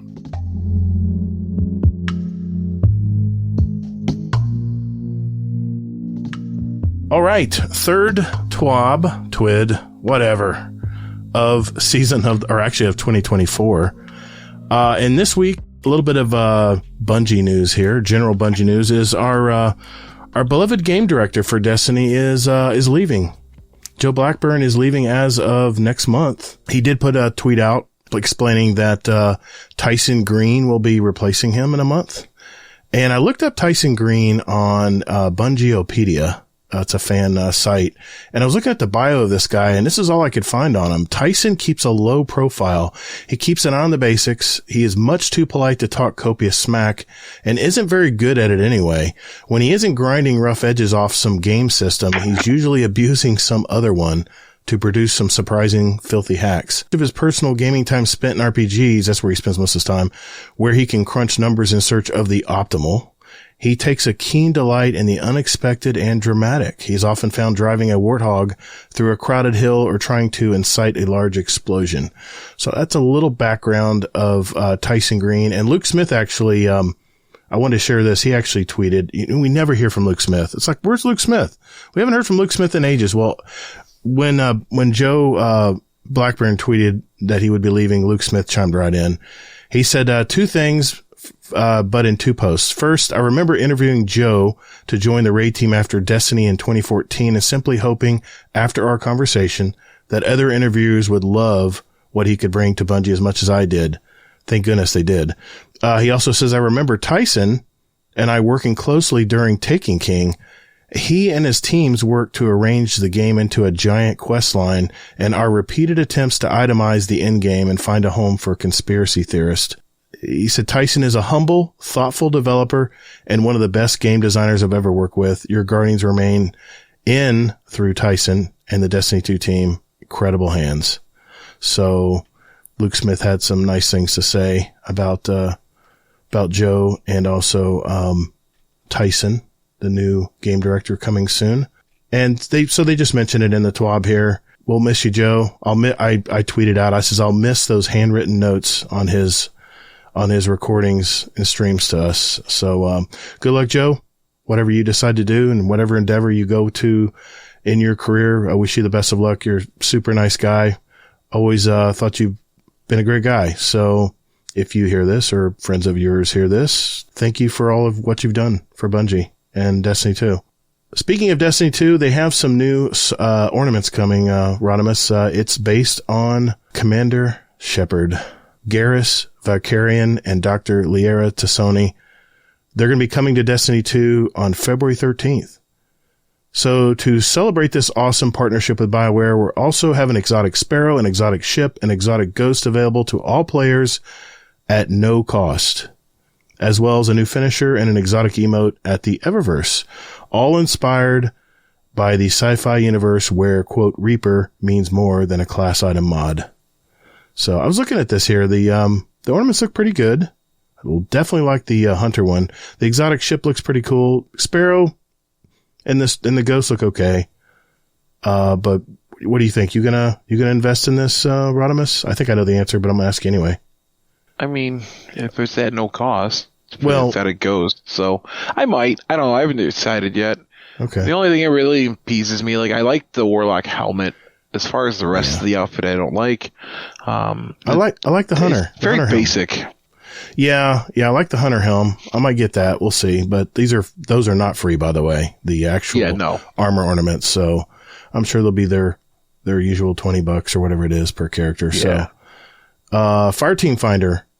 They've had really good success with Fireteam Finder. I've been hearing good things as well. I don't use it because I have a community. I mean, I can put something out in our 100.io bot and people usually join. So I haven't used it, but it is coming to the companion app. And, so you'll be able to go to your, the Destiny 2 companion app and you have a looking for group tool called Fireteam Finder they're putting in there now. And, they say they're hard at work at updating it with a more unified experience across Destiny 2, the game client, the companion app, and eventually Bungie.net. So they say in a future update, players will be able to join the Fireteam Finder lobbies from their mobile devices and from within the game. That's pretty cool. So keep an eye on that. So that'll be available in the companion app mobile coming up pretty soon. They've got some in-game updates. They said that they've had really good success with the Fireteam Finder. The top 3 activities that they are finding people are using are dungeons, strikes, and raids. Which makes sense. Those are the things people are looking to get stuff done. Next week, we have double rewards for Nightfalls, and the Izumi RR4 sniper rifle is on tap. And I might actually participate in this because I don't have many Izumis, and it'd be nice to get an adept one. So I might actually see if some people want to run that next week. Relic is back as a PvP mode where you use these things like the Aegis, the Synaptic Spear, and the Scythe in game. I'm not big for these party games. So if that's your thing, Relic's back next week. So keep an eye out for that. Increased shard drop rates in the coil. This is really good because I don't know how many times I have not been able to find that goblin. What do they call him again? The glass collector? Glass collector, yep. He's so quick. If you really aren't looking for him and you're busy doing other things, he is there such a short amount of time and it is gone. And, I've been able to, still platinum it, but it's going to be even easier now. So they're going to make the shards more generous, when you collect them from the jars in the game. So that should make things easier and you should be able to easily platinum without having to find that glass collector. So there's that. The 7,777,777 sword kills, like I mentioned last week, is already been achieved. There's a code here. You can just cut and paste it into redeem codes at Bungie.net and get your emblem. The Game to Gives is coming to a close here. The one thing I did like here, Rodimus, is they actually added some more cutscenes for Season of the Forge, Season of the Drifter, and Beyond Light. And also for Season of the Witch, which is last season. And I thought this is pretty cool because for new players who don't know what the hell is going on, they can at least go to the Bungie YouTube channel and look up all of these cutscenes. They have a full archive and they just added more. So you played these seasons, right? Season of the Drifter? No, I did not play. I did Forge and Drifter. The Drifter or Forge. I did play Beyond Light and The Witch. Yeah. So I came in Beyond Light. I can't even remember these cutscenes, so I'll probably go in there just to play them back, just for nostalgia. So keep an eye on that. The Bungie YouTube channel has some more cutscenes for you if you want to go through and try to catch up on what the hell is going on in Destiny, especially if you're coming in on the new light experience. I like how they have the Guardian ranks guiding you now as a new player. But if you want to know anything about the story, good luck. Like I said last week, it's like walking into a conversation where people have been talking for a couple hours at a party and trying to figure out what they were talking about. It's really tough to catch up and realize the context of all these characters that they throw at you in cutscenes. So my advice to you, if you're a new player and you're going through this, don't worry about the story. Don't worry about the story right now. You can always go back to these archived cutscenes. There's plenty of YouTube channels out there that will give you the entire story of Destiny. What I would do is just follow the Guardian ranks challenges. Get those done. Keep moving up the ranks. And as you do that, you'll unlock more and more stuff for the game. So I'm debating whether to do a video on this or not, but I want to see how it plays out here. Player support report. Hey, Rodimus, what's going on in the player support report? Shit's broken. Thank you, sir. Yeah, there's a lot of known issues here. Some of they're still having known issues, and they've mentioned this multiple times, like the totem spawns in Warlord's Ruin. The reprised Dreaming City weapons don't count toward the Cursebreaker title progress. Are you having problems with that? Reprised Dreaming City weapons not counting toward the Cursebreaker title progress. I've had my weapons before, so you're grandfathered in then. Okay, gotcha. Yes. A few other little things, so if you want to look those over, they're at Bungie.net. There's some movies, there's some art. Until then, Guardians, and I did see the cat pic, so thank you, Cosmo, for the TWAB this week. And that's it. So if there's anything I missed here, if you want to get into more details, Bungie.net's the place to go, and you can look at all the links and stuff that they have in there. I might have missed it, but did you talk about the Prime Gaming? How it's the last one? But yes, one more thing before we go is there is the very last Prime Gaming drop that is out, and there's an exotic emote, a Knucklebug exotic ship, which I don't think I have that one, a Sagita legendary Sparrow, but there is a timed Prime exclusive legendary shader, which I only believe you can get from the Twitch drops. So this is the last drop that Bungie is going to have with Twitch and Prime Gaming. So might as well grab this last one and pick everything up. Thanks, Rodimus. You're welcome. There's always something I forget. I try to breeze through it as quick as I can because, I mean, we're here to talk Destiny, but this is definitely newsworthy stuff that I want to make sure we mention. So yeah, there we go. So that is a TWAB, ladies and gentlemen.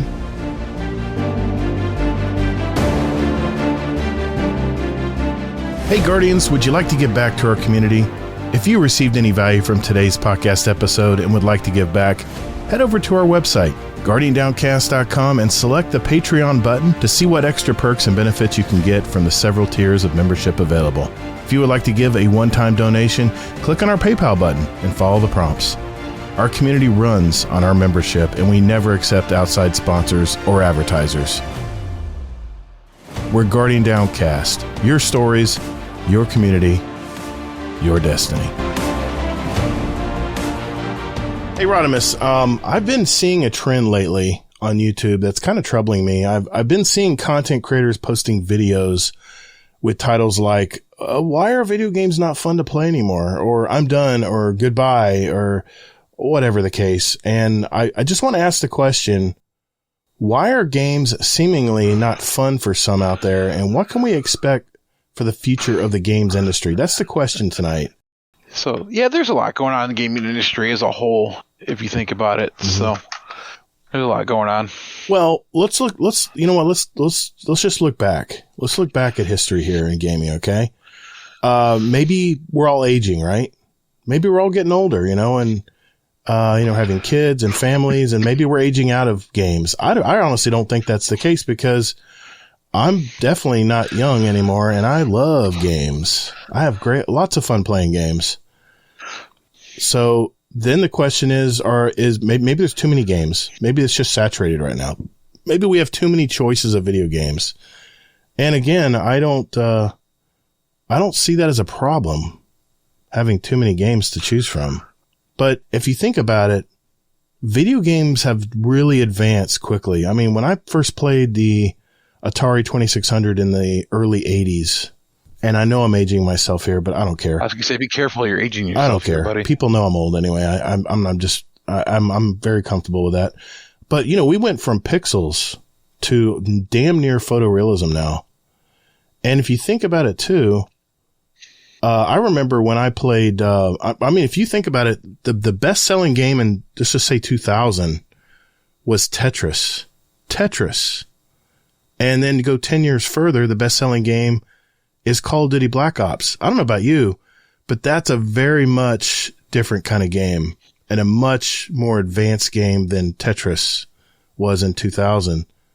So I think gaming was fairly young in the 80s, and I think technology just exploded. I think a lot of people were figuring out how to make better games. And I would say from the 1980s to now, I mean, we have advanced so quickly in gaming.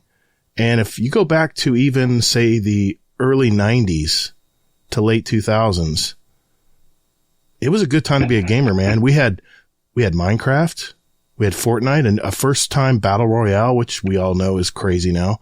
Grand Theft Auto. I mean, they changed the whole gaming, open world games. I don't think we had a lot of those back then. I mean, not really. I mean, it was all pretty much on rails, right?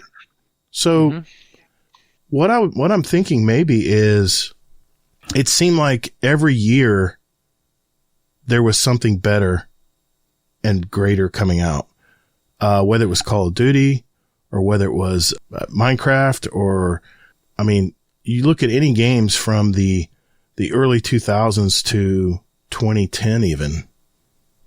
I mean, games were advancing so quickly. Think about how quickly we went through consoles from then until now. All the PlayStation consoles. What do you think about this? So to put it in perspective, kind of like doing some research on this topic since we talked about it. For Steam, right? So from 2004 to 2023, they released 64 games in 2004. Right. Now this is on Steam. Okay. Last year they did 9,103. Wow. Their highest year was 2022. They did 10,644. What the heck? So that's what's on the Steam platform. That is crazy. I mean, I know computer gaming was not very advanced back in the hell even 90s and 2000s. Online gaming on computers was not a popular thing. It was all about the console. But now, I mean, I'm a PC gamer now. I have a ton of stuff in my Steam library that I haven't played yet, but I only play Destiny. But I admit, man, there is so many games to choose from now. See, do you buy in that maybe it's a saturation problem? There's too many games? What do you think, Ian? What do you think about all this? Do I think there's too many games? Yes. Currently there are 75,000 games on Steam total. That's a lot of games, man. So that's a lot of games, right? So I think the society and the world we live in, as far as capitalism and video games, and you're seeing a lot of these big name companies being bought by bigger name companies, right? Mm-hmm. So I think the little guy is having a hard time getting out there with their games. You're always going to find those people who don't enjoy the big games and they'd rather support the little guy. Right. But numbers are going to be numbers. I feel that games companies, let's use Call of Duty, for example, Activision. They come out with a new game, every other year, every 18 months? Yep. And if you think about it, it's just regurgitated crap. Are there some tweaks here, some tweaks there? Yes. But their player count's going down. Mm-hmm. I mean, Slowly. You saw it in Destiny, right? Destiny, to me right now, this season is just regurgitated crap. I mean, granted, I didn't play when Forsaken came out with the Dreaming City and stuff, but if you go in there, you're playing the same stuff. You're doing the same public events. Yep. You're doing the same lost sectors. You're doing the same Ascendant challenges. Hell, you're even going into the raid for some of the stories.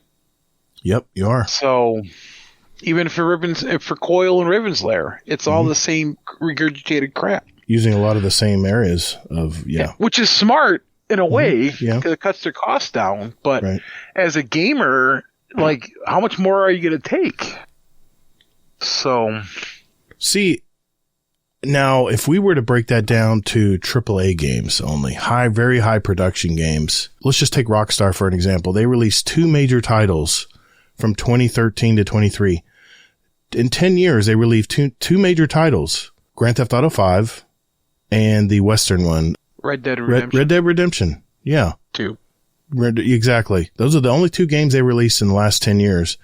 But if you look back at 2003 to 2012, Rockstar released 9 major titles, and these were all popular titles. There are a few more than that, actually. But the thing that I see in gaming these days is our appetite for new games is just insatiable. I mean, it seems like it seems to me that just look at Destiny, for example. We devour content. And there's people out there that if we didn't dole it out little by little, Bungie I'm talking, that they would just be done with it. They just would game back to back and be done with all the content just to be the first to get it done.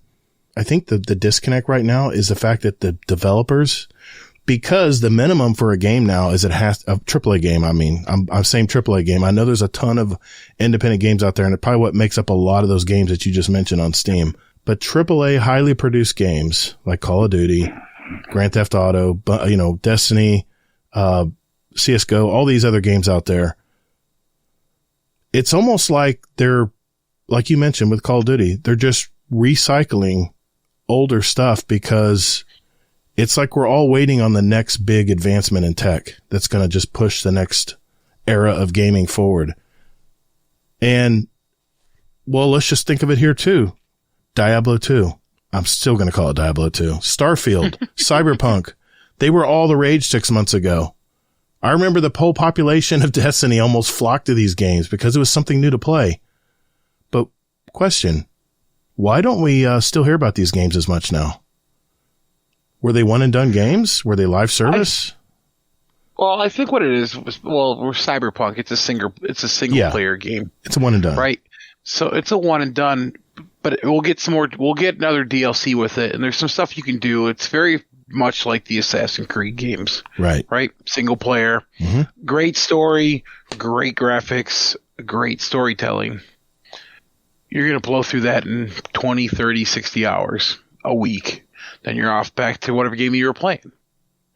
So it truly just depends on what they're bringing to the table or the offer as far as player count.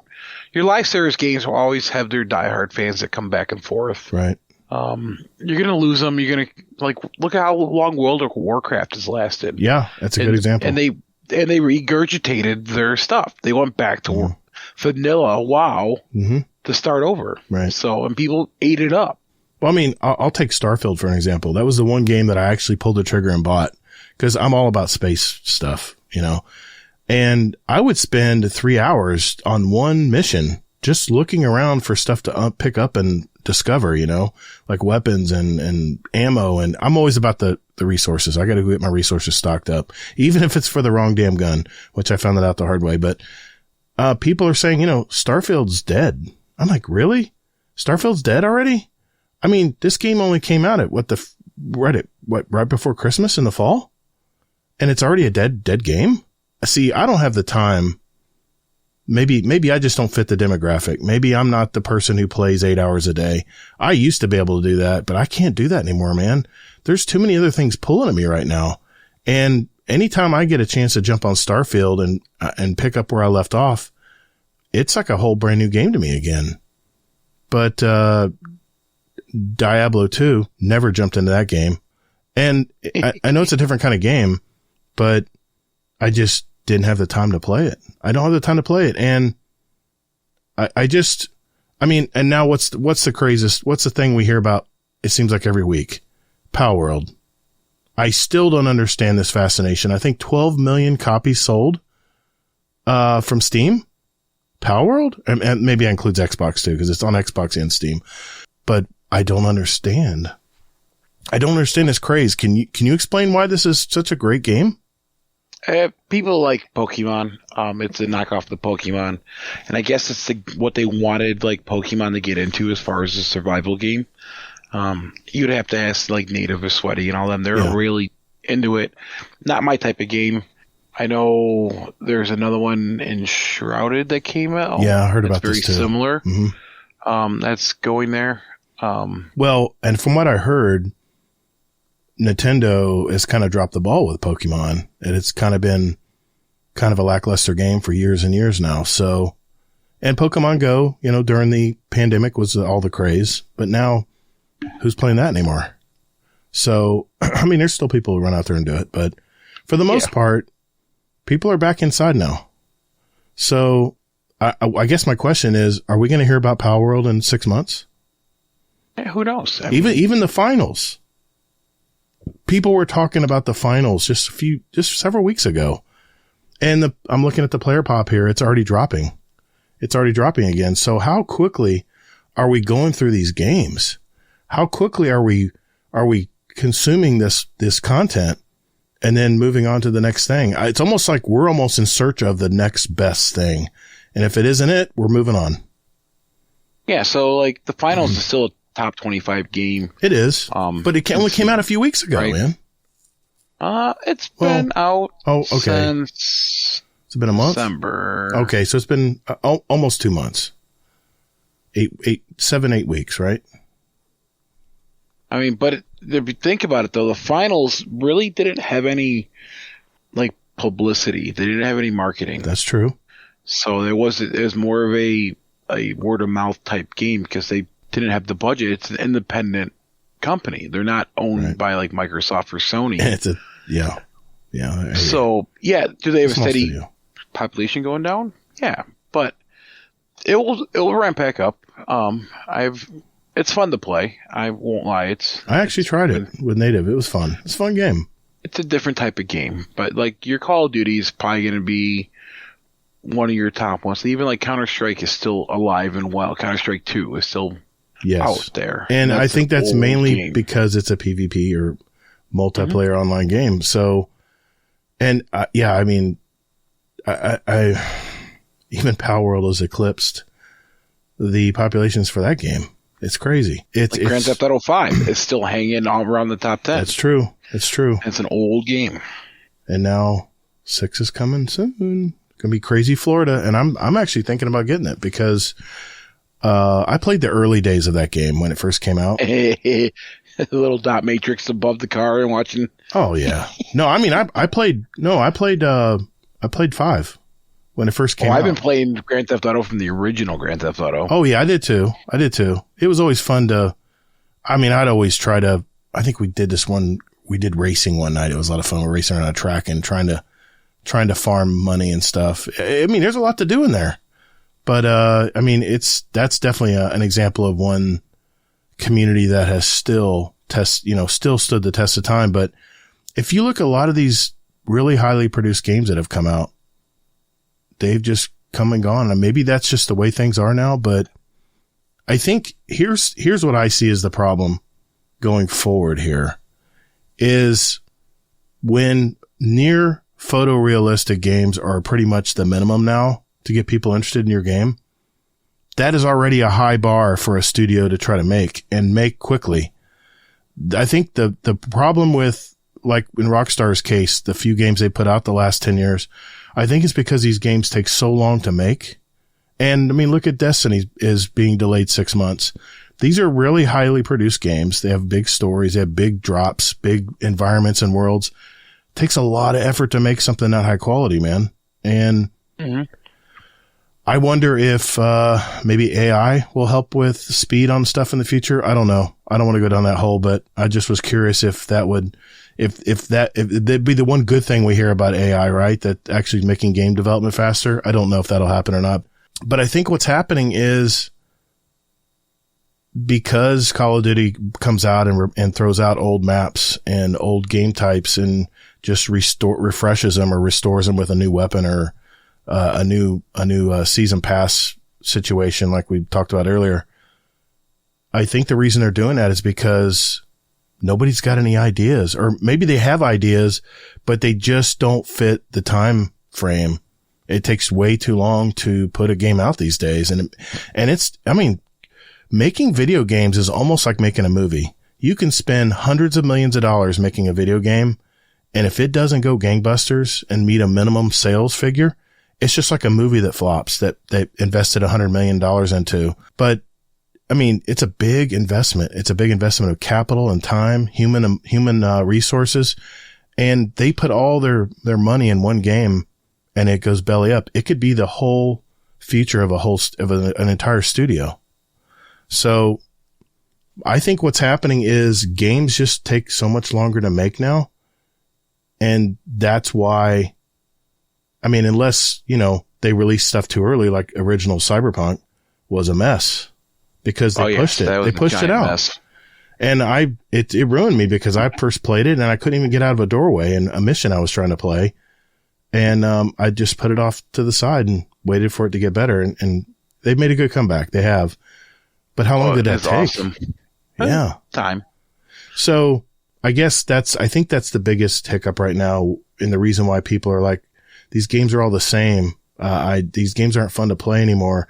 It's because I think the industry right now has this cycle of just bringing nostalgia back, trying to get people hooked on the games they played when they were a little younger, and trying to ride that coattail for right now. But what do you think the future is going to be for gaming studios out there? How do you think studios are? How do you think they're going to do stuff in the future?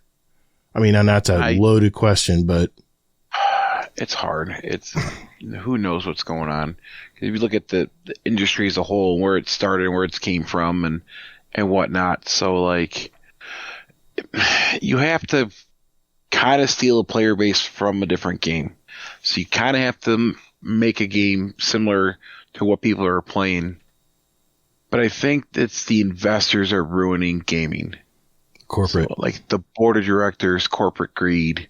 They want the next latest, greatest title. They want the billions and billions of dollars or millions of dollars. So it's hard to tell. And I think that post-COVID has taught the industry a lot of different things. As far as you can't produce a game for a long time and come out with absolute trash. Because like Cyberpunk was one. Was it Generation Z or something like that? There was some shooter game that came out that absolutely just bombed that people are upset for. Mm-hmm. Look at the latest. What was the latest? Shit. They wouldn't even give codes out to people because they didn't want them to review the game before it came out. The latest, it just came out. The Suicide Squad game. There were a lot of developers that didn't get, or developers, there were a lot of reviewers that didn't get codes until the game was actually released, or where they make them go get their own damn game. I wonder if that's going to be the wave of the future, is the fact that a lot of people wait to hear what Skill Up has to say about the game before they go buy it or play it. To be honest with you, I think the streamers have ruined the industry. Really? So, 100%. The streamers or the YouTubers? Both. Oh, okay. I think that has ruined the industry, right? So if you get like Astacross or any of the big name people and they say, I played this game is shit, right? Right. They have millions of people. Millions of people are not going to go out on their own and try the game. So I think they're knee deep in trying to just move on to the next big game.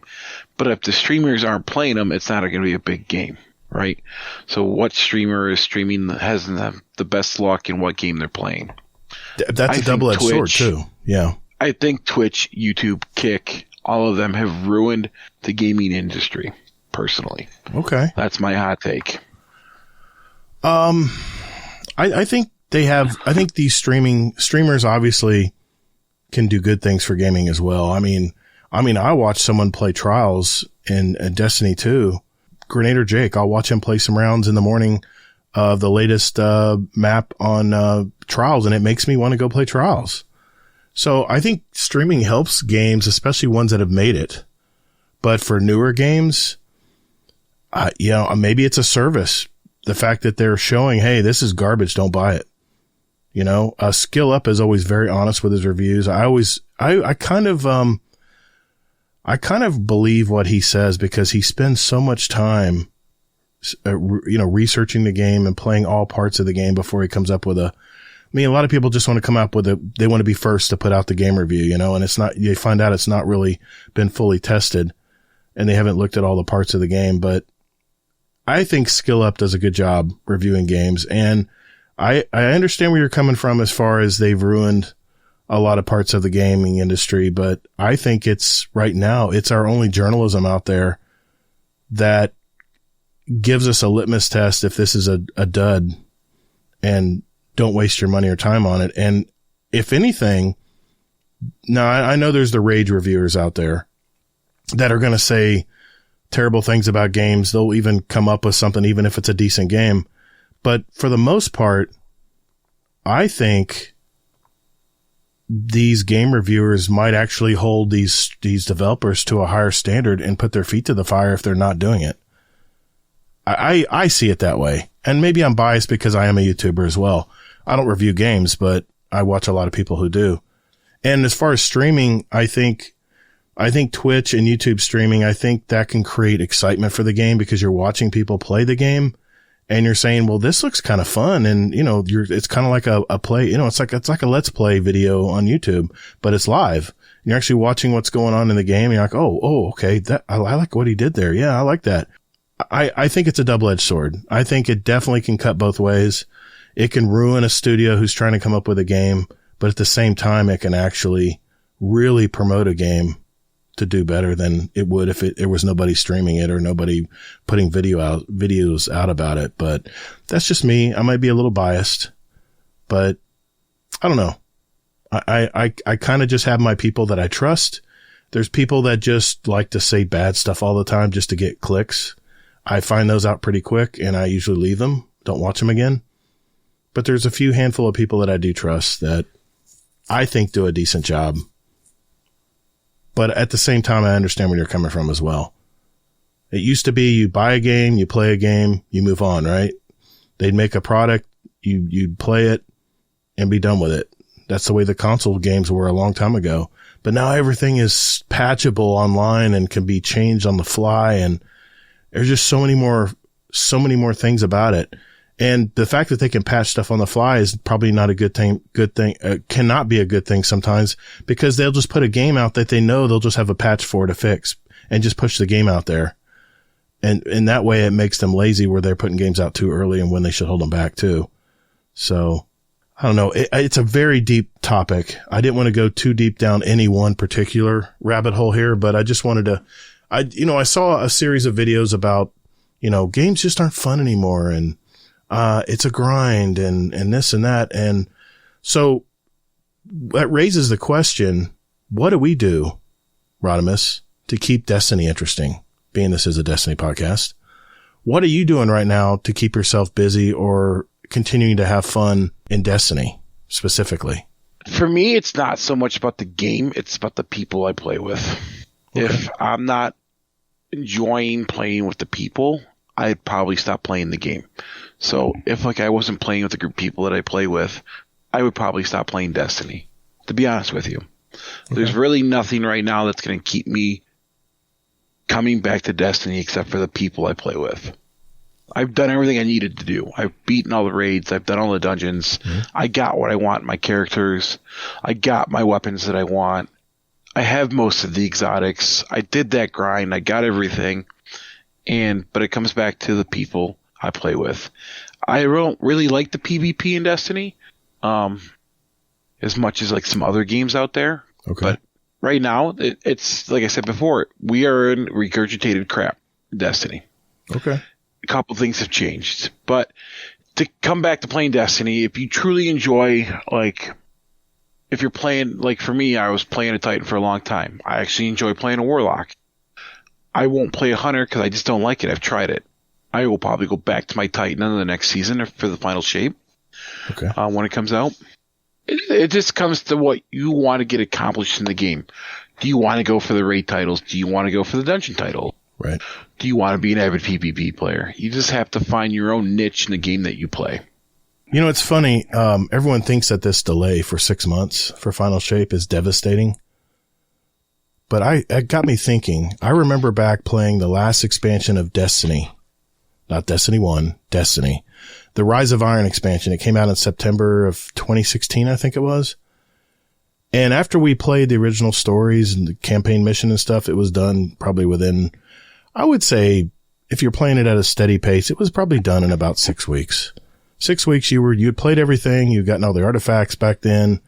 All the, cause you had weekly missions where you can go and get artifacts that you could use anywhere. And, that was it, man.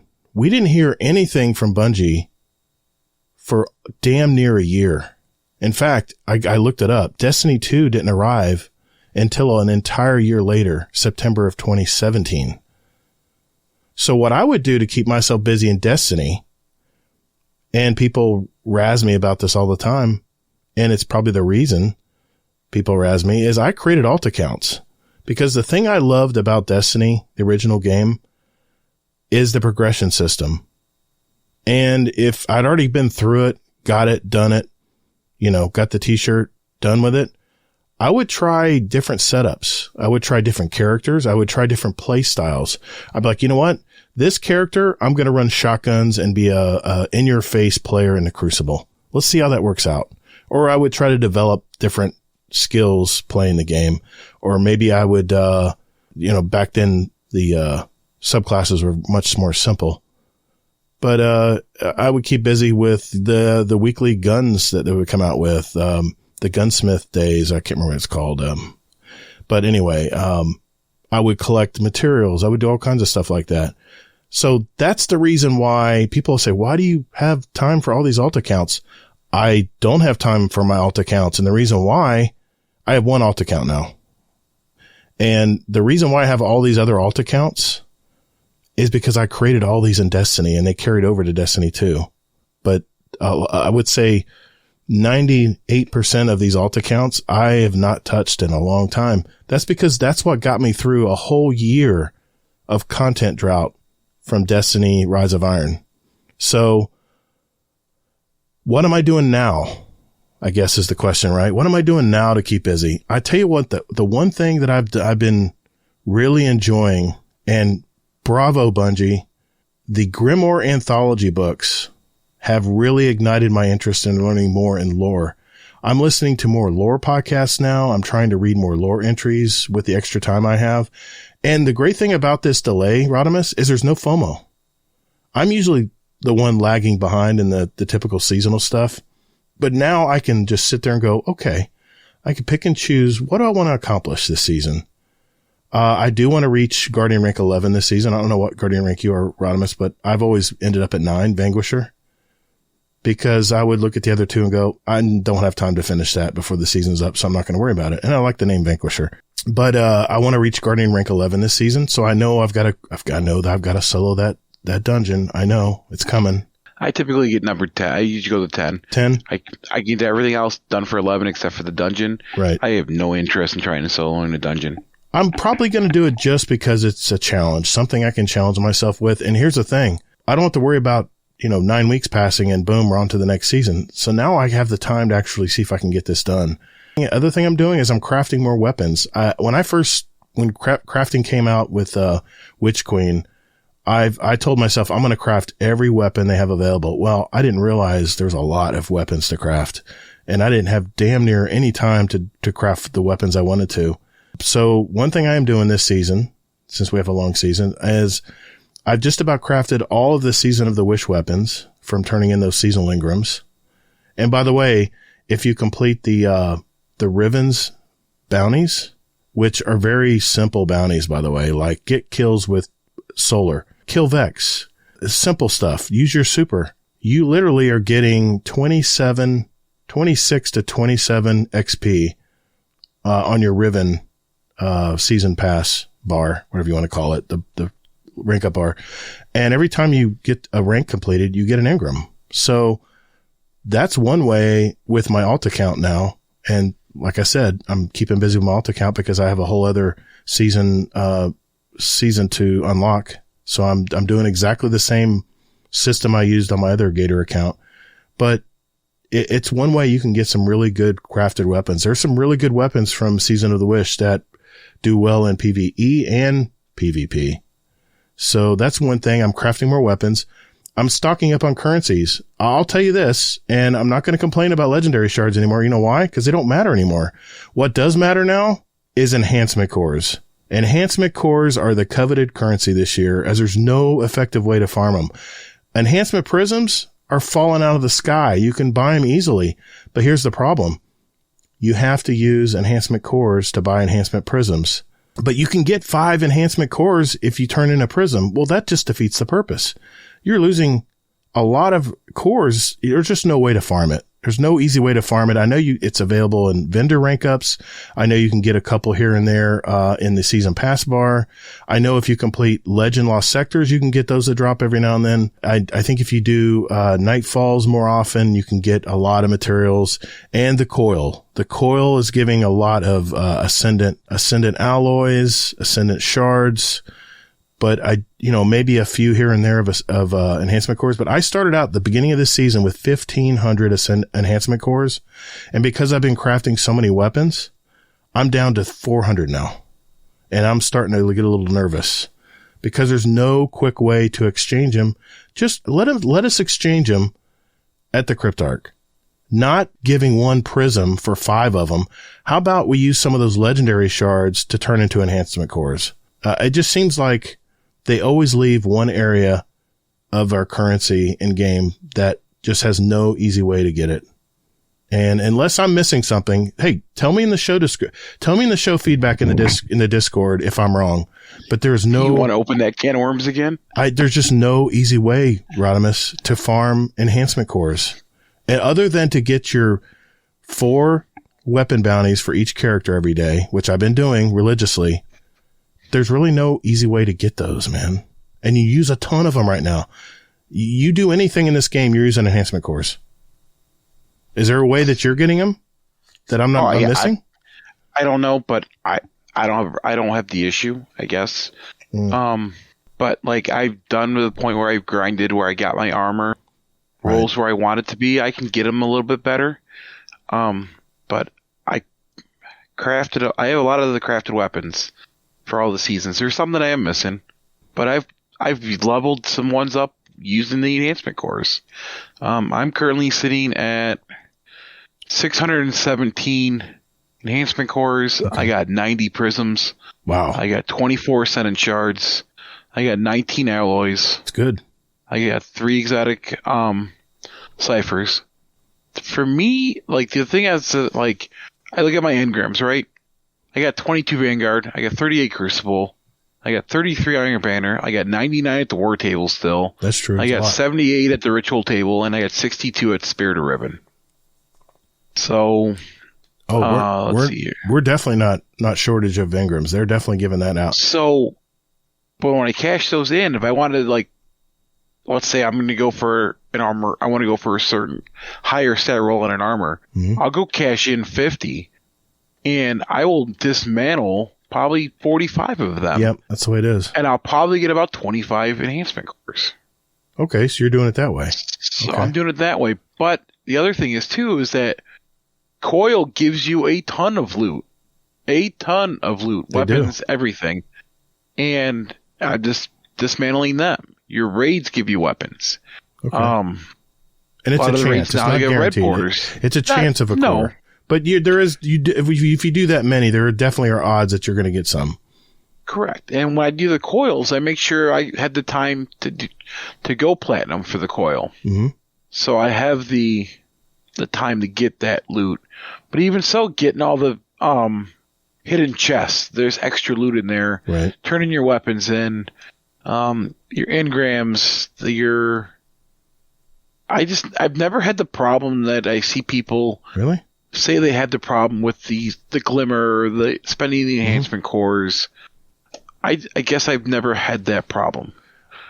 So it depends what you're trying to do. Like if you're wanting to craft a lot of weapons, it gets expensive fast. And if you want to rank up your ghost, if you want to masterwork your ghost, if say you want to quickly rank up a weapon that you've crafted, but you want to get it to level 20 so you can unlock all the enhanced stuff on it, tons and tons of enhancement cores. So that's what since I just crafted a ton of weapons, maybe that's why I'm a little nervous now with my balance, but I don't know. I'm just throwing it out there. Out of curiosity, how many crafted weapons do you have? Let's take a look. I got Dem pulled up here. So I have 63 crafted weapons that I've crafted. But like I said, I spend my engrams. I shutter a lot of the stuff that drops because I only roll with certain weapons now. Right. I don't have to really worry about the amount of going for a certain perk on a weapon. I just don't play into that game at all. I have 53 crafted weapons. By the way, if you put is crafted in Dim, look to your far right where your star is, and it'll show how many items there are. I just now found that out. I counted them though, and still came up with 53. But I have 53 crafted weapons now. But here's the thing: of all those crafted weapons, I would say less than half are fully where I need them to be. A lot of times I'll craft them and just throw them in the vault and say, okay, I'll get to that later as far as ranking it up. But, yeah, like I've got a different times pulse rifle. I love pulse rifles. I love crafting real pulse rifles. It's from Season of the Deep, level 1. I have some that are 31, 20. The Royal Executioner fusion rifle from a couple seasons ago, level 8. My Edge of Concurrence, level 1. That's the Hunter Glaive. I mean, there's some that I use a lot that are definitely up there. 46. My only bow I think I've crafted the most is level 18 on Under Your Skin. I just crafted the Achilleos SMG, level 1. The new Lethophobia bow, level 1. Yeah, so I mean, it's all over the place, but that, if you want to rank up, say, your Tarnished Metal that has Volt Shot on it, and Demolitionist, enhanced, you already spent a ton of money on that, but then you have to get it to at least level 17, 18, 19, 20 to unlock all those perks. It's a little different for each gun, depending on what kind of gun it is, but if you want to do it quickly and just use the Glimmer and enhancement cores, you're going to go through them like water. So I guess I could see it definitely, but usually you just have to get to 16 for most of the weapons. Okay. So once you hit 10, the cost goes up considerably. Yeah. So yeah, just saying, I'm just throwing it out there. Enhancement cores seem to be the thing that I'm going through a lot. Now, legendary shards, they continue to pile up because I don't really need them for anything anymore. So, but, I don't know. That's just one thing I'm doing since I have a long season ahead of me here. I'm trying to get enhancement cores up to 1,000 at least. Be going into, final shape, because there's going to be more stuff you want to craft and do stuff. But I tell you, the greatest thing I'm doing right now, Rodimus, is I'm pacing myself. When I'm playing Destiny 2, there'll be some nights I come home from watching a movie with my wife, AMC Stubbs A-List, best deal in town, get it? And there's no real urge to play when I get home. This is healthy, man. The need that you have to play when you get home or when you're off or you have any extra time, it's nice to know that I can just chill. I can play other games, like I'm going to jump into zombies.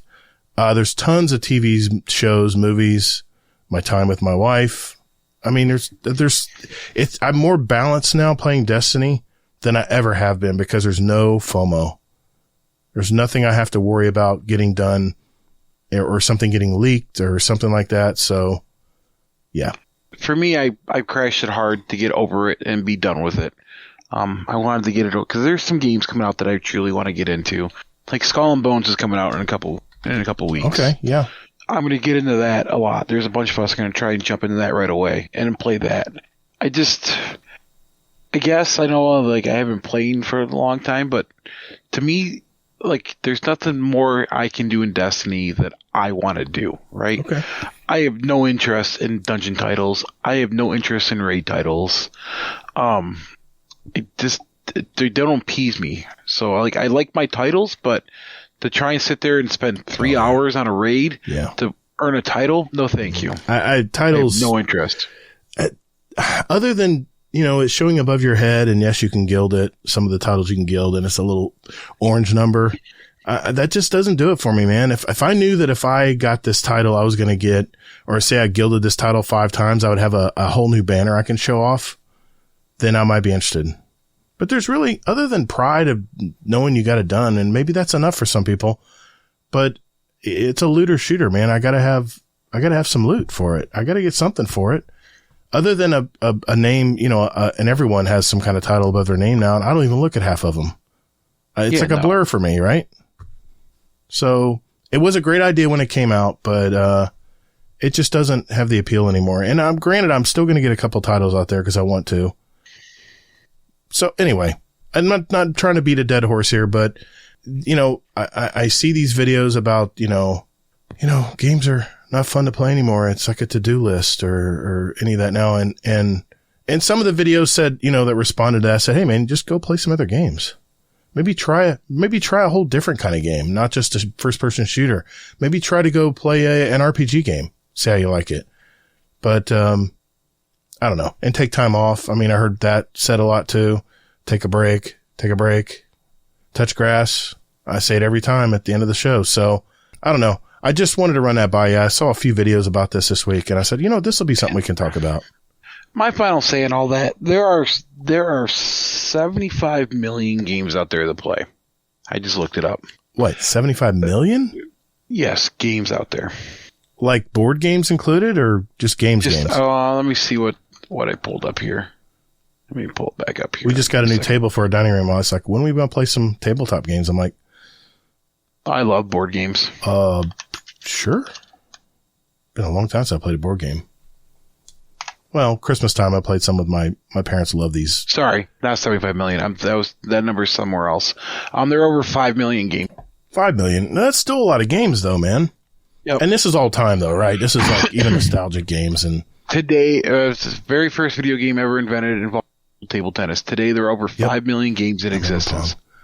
From high-speed racing adventures to virtual dueling machines. So nice. Yeah, I played that Pong game. That's really going to date me, but I don't care. So. Yeah, I thought Pong was the best thing, man. I played Pong. I said, look at this, man. My brother would get there and grab a joystick. Let's go. Let's play. Actually, it wasn't a joystick. It was a little back and forth mouse thing that you would. Never mind. We don't need to know that, Todd. Some good old Missile Command. Yes. God, that was a great game. Played so many hours of that game. Anyway, but that was the topic. The fact that people always ask me, well, Gator, you've been playing this game for 10 years, man. How are you still making it fun? Well, there you go. That's what I did in Destiny, and that's what I'm doing now currently in Destiny 2. So everyone has their own path on what they decide to do. So there we go.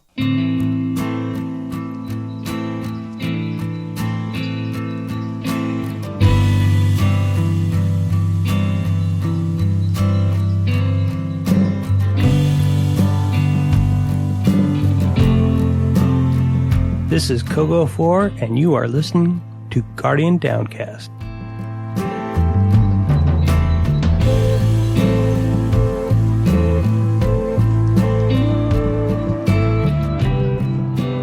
Well, as some of you have known from the past few episodes, I've been really enjoying this 6th edition of the Grimoire Anthology lore book, and it's really, really gotten me back into learning more about lore in this game. Since we have a long season, it's really nice to dive in and hear all of these stories. And this was the latest ghost story from Sagira that I read to myself today. And I said, wow, I really need to read this on the show because it's such a great story. And it explains so much that we never knew about in the game. Let me set the scene here. This is during the Shadowkeep campaign. And Osiris is on a mission by himself. Well, himself and Sagira. He's trying to figure out where these darkness clues are coming from. He's chasing this darkness. And as we all know, Osiris lost Sagira and he lost his light forever. But we never really knew the exact story of how it happened. And tonight I'm going to read Emelant Part 2, which explains exactly what went on that fateful day when Osiris was a totally different person from here on out. So this is where I'll start. Resonance pings blip onto the ship's monitors, catching Osiris's attention. Signals from your scans. The moon. That's a much stronger signal than the one we found near Sorik's Cut. Osiris shifts and raises his head. You may be right about our timing. We can end this before it begins. Open a channel to Eris. I've been trying. She's not answering. Then we go to her. Oh no. First that, and then it's a suicide mission into the Hellmouth. You're in no condition. Recuperate and we'll talk. Osiris stews in thought. Sagira's words are true. He is bleary from lack of sleep. Then turn around. Osiris, I already sent everything we have to Petra and the Vanguard. I'm taking us to Earth. Whatever we are dealing with is spreading through the system's underbelly. There is one of the shore who knows these pathways. Surely I'm not too fragile to have a conversation, Sagira. I'm sure there are plenty of people in the tower who would be just as helpful. Osiris glares at her. I am not some doddering invalid. He grabs the flight stick. Turn around or I will. This spider guy better have answers, Sagira says. From what I've heard, it's just a matter of how persuasive we are, Osiris says, and follows an Elixni associate through the plum curtains and into the spider's abode. The massive dawn of the shore lounges before them. Welcome, most esteemed Osiris. Though you have not graced my chamber before, your reputation precedes you. Spider trellises his 8 fingers together as his voice breaks into a series of gaseous staccato slurps. This literature you sent me, very interesting, but behind the times. Spider chuckles. I already have top men working on these cryptoliths. But I'd never, what is it? Ah, yes. Look a gift horse in the mouth. His associates rush around the edges of the room. Cargo exchanges hands at a frenetic pace. Osiris follows their movements. A decorated associate approaches the spider and waits at his side. What is it, Ara? You know better than to interrupt our guest audience. Ara glances to Osiris before quickly speaking in Elixni. Spider slams down a meaty fist. Then go find it! Spider turns back to Osiris as Ara scuttles away. Apologies, business interruptions in the aftermath of these... He gestures half-heartedly upward. Trying times. He stifles a cough and clutches at his ether rebreather. Cabal aren't the only ones having troubles, eh? Sagira asks and jets in front of Osiris. You know I speak Elixni, right? She plays snippets of Cabal distress transmissions and orders from Kaido's scouts to lock down encampments. She displays images of slaughter, graves, and empty Cabal fortifications. If it's hitting them this hard, your associates must be, what's the phrase? Dropping like flies? Wise Osiris and his brilliant little light, Spider muses. Sagira, the duo corrects. Of course you are. I see no reason why this can't be a mutually beneficial partnership. Osiris steps forward. What matter do you need address, Spider, sovereign of the shore? Spider giddily laps up the title. I know the cryptoliths are of the hive. I know the broods here burn Oryx's banners, and I know his worm's skeleton. The one in Saturn's rings is awake. Spider throws his forearms into a shrug. My jurisdiction ends at the banks of the shore, of course, but not yours. Dreadnought. Osiris impales a wizard's head upon a stunted spike, surrounded by a freshly bloodied hive sigil. The Dreadnought console sputters to life, accepting his tithe. While Cade's old transmat zone is no longer in operation, the massive breach left by the Detalion Exodus 6 impact remains agape. Entry had not been difficult despite the halls crawling with newly spawned thrall. They were young, and nearly a century of navigation through the infinite forest had honed Osiris's ability to remain unseen. The Dreadnought systems present as living memory, chronicles and hymns recounting histories. It is a rat king of fading ideas, racked with failing connections and dying interpretations as Akka suffers a slow final death, damaged beyond repair. But there is knowledge to be gleaned here. Osiris directs Sagira to rip spokes of data from the console for Vanguard High Command. You found the most disgusting one. I'm not touching that. Dictate it to me. Osiris sneers and grasps the head. He navigates in the recounting of the hive from Oryx's death. They are fractured, broken by internal power struggles. It leads into a recounting of Savathun, banished, branded as a heretic and set to burn. Many hive turned to her when Oryx fell. Many of those same broodlines deflected as the darkness invaded Sol, sending Savathun into hiding.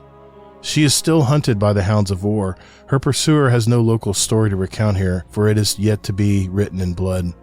War celebrant rides to rest Crota's lost foundlings from the Witch Queen's schemes. To bring unity, to bring reckoning, to bring glory. Luna will be reformed in her image, all ties to Xivu Arath, all ties to the black edge of her singing blade. I am the din of rapture.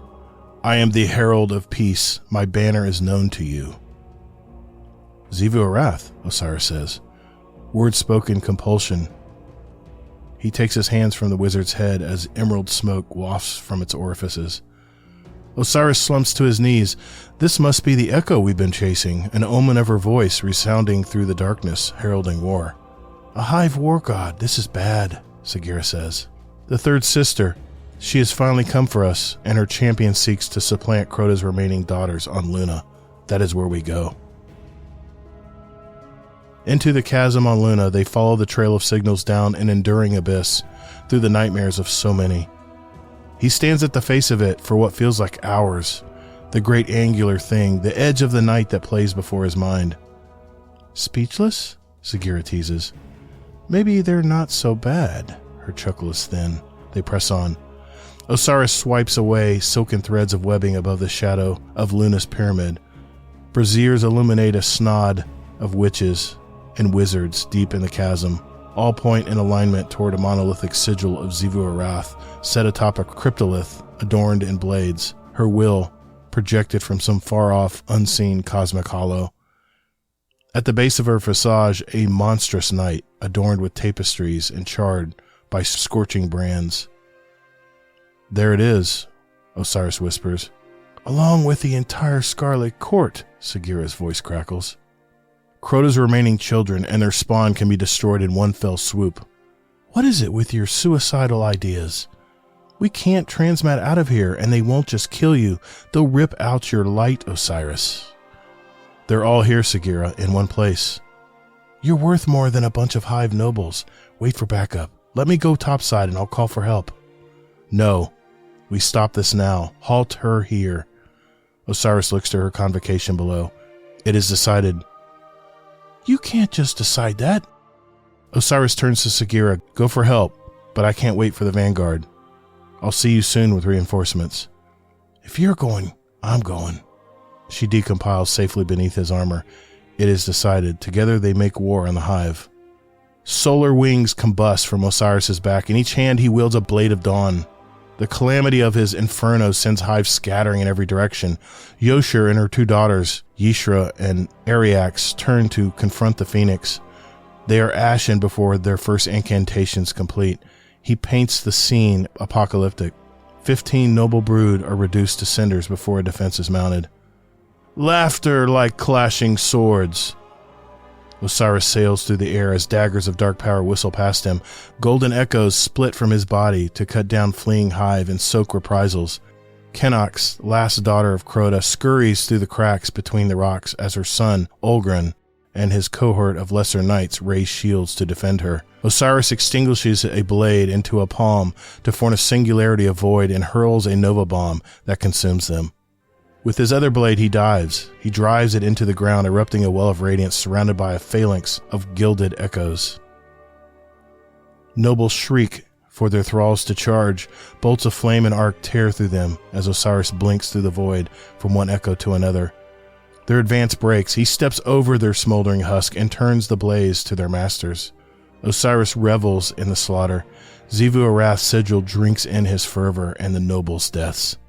Laughter like screaming fear. Her visage emboldens. The celebrant waits at the foot of Xivu Arath's cryptolith, unburnt. Osiris's echoes reconvene into him. Face me, he exclaims and steps forward. Xivu Arath's visage emits a shockwave that thunders through the chasm. It rips away Osiris's well and throws him across the stone floor. His back slams against the cliff face behind him. What is this? Shock punctuates the question. He pulls against it, an unseen force, to no avail. You burn offerings. I accept them. Xivu Arath's will crushes the pressure of his light, seals the flames into his flesh, stakes his body to the stone on paralytic pins. Her image distorts in a concave canvas around him. The celebrant at its core, shadows encroach, dousing the borders of his power. Osiris focuses his mind on the spark at his core. Flames billow from within. Countless gilded echoes ripple from him, testing Xivu's hold, pressing vulnerabilities. The sun sings to repel the shadow. He finds a moment, wrenches a hand free, and unleashes the reach of chaos. The beam of arc tears through Xivu's sigil. Soulfire shards rocket away as cracks fork through Xivu Arath's projection. Unfazed, she does not relent. Resist me, Lightbearer. Her will overcomes him, stronger than before. The celebrant steps forward. A massive cleaver dangles from its hand, weightless. The beast carves a rune into the stone on either side of Osiris, its eyes locked on his. It nods to him, and then turns to the sigil. All ties to Xivu Arath, war dominant, endless. Its tone is soft rasp and soot. The runes kindle in harlequin gleam. Osiris! Sagira's voice statics in his ear. One of us has to make it out. Warn them. I'm sorry, Sagira. Run. His words are thin from duress. The celebrant drives its sword into the cliffside stone above Osiris's head. The cryptolith erupts in neon flare. Die well, Osiris, the celebrant bows and withdraws from sight into Lina's depths. Wisp of light hemorrhaged through his skin, trimmed in blood and drawn around the blade embedded above him, as if it were a nostopin spike. Sagira's voice is a whisper. I'm not letting them take you. Your strength lives on through me. Give Saint my private drive. Osiris exhales and closes his eyes. He sees himself in a million permutations, each path a life of glimpses. He takes what he can from them, not enough to savor, but enough to be immortalized in nostalgic haze. In one, he is a blazing warrior driving back the horrors of the longest nights. Another, a vigiled gargoyle atop the infinite forest. A grizzled elder overseeing keen disciples. In so many, he is dead. But there is one where Osiris finds happiness. He finds a time away from strife. He finds Saint. A dream of warm serenity, the peace to his purpose. With Saint, there is a future. That could have been enough. So many unlived moments lost between calls to action. He wishes Sagira had not come to watch him die. His faithful companion, his guiding starlight, his hope, his humanity. Sagira, for as many lives as we've had, you were always my better. His light is breaking. Osiris, why don't you ever listen to me? She compiles in front of him. What are you? Shut up. Listen to my words. Her iris is bright with light. There are a great many things still left for you. Don't lose hope in the darkness. She is luminant. Osiris breathes the word as if he could hold it back. No. He would understand in time. She had seen it. Blinding light erupts from Sagira's core as she splits apart. A wave of light surges and tears across the chasm. Her sacrifice cleanses every trace of Xivu Arath's presence. The sigil, erased. The cryptolith that supported her projection, destroyed. Osiris draws breath, alone. The aegis of Sagira's light stands strong in the shadow of the pyramid for days. Well, I hope you enjoyed that lore entry of Emolent 2. Keep in mind that some parts of this entry were omitted for time, but I just wanted to get across why Sagira sacrificed herself for Osiris, and why, after this event, he became so vulnerable to Savathun in the following seasons. It's a pretty detailed account of Osiris's near death that we really never knew about in the Shadowkeep campaign. I'm more convinced now that reading these lore entries really do shed light on the particulars of the Destiny story, and I encourage you to look into it as well, especially with the long season we have ahead of us. Hey, let's get some questions from the community. Sound good? Absolutely. Let's do it.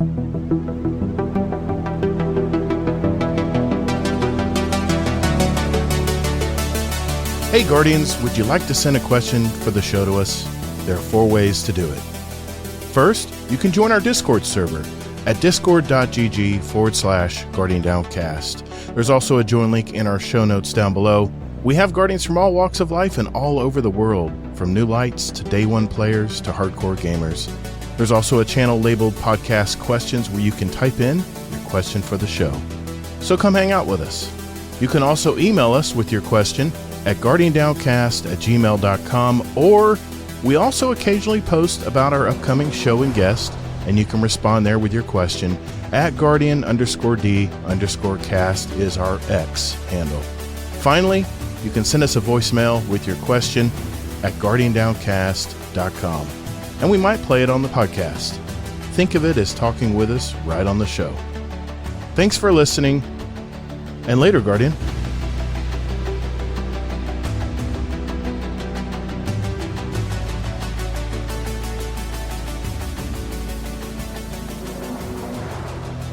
All right, ladies and gentlemen, this is the segment of our show where we get our questions from you guys. And we have a bunch here. Sorry, as usual, we do have a ton of questions from our community. And that's not a bad thing, you know? I love it. Thank you guys. It's a good thing that I'm here to clean these up. Oh, no. Shit. I forgot about that. Damn it. You know what, though, Rodimus?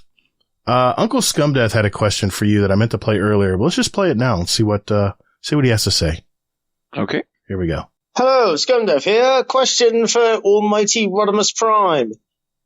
Who or what is the best Prime? Optimus Prime? Prime Beef? And what was the other one? Oh, no, there's another one. What was it? Optimus Prime. Oh, what did I say? Oh, I want to redo it. Prime. Oh my God. All right, there's a part 2, so I have a feeling he came up with an answer. Or I'm assuming that's what this is, so I'm going to play the second part. Here we go. Sorry about that. Hello, welcome to Scumdeath's. No. Hello, question from Rodimus Prime. Oh my God. Second part. I'll Hello. play both of these. Hello, Scumdeath here. Question for Rodimus Prime. What is your favourite Prime? Amazon Prime? Optimus Prime? A chunk of Prime Beef? Or the English Prime Minister? Or British Prime Minister? Is it English or British? I don't know. Anyway, I can't wait to hear your answer. Love ya, mate. Is he actually asking us if it's British Prime Minister? Oh, I think he is. So, come on, brother. I guess it depends where you're at. There's a Prime Minister over there would be English Prime Minister, or you have a Canadian Prime Minister, Amazon Prime. But the best Prime of them all, it will be Rodimus Prime. There's no other Prime out there. It's the only thing that matters. So why am I not surprised? Answer. I'm not surprised by the answer. Okay. Hey, someone else had a question here for the show. I think you guys will recognize who it is. Dudes, this is Miner. Yep, I'm still around. Just been playing other video games. Get on Destiny when somebody needs help. They ask me. Otherwise, I've just been pretty much smashing Final Fantasy VII, a couple other games. But anyways, I had a question for you guys on the show. Is there a friend of yours that you have that you could call no matter what? You tell them the dirtiest joke you have, whatever it is.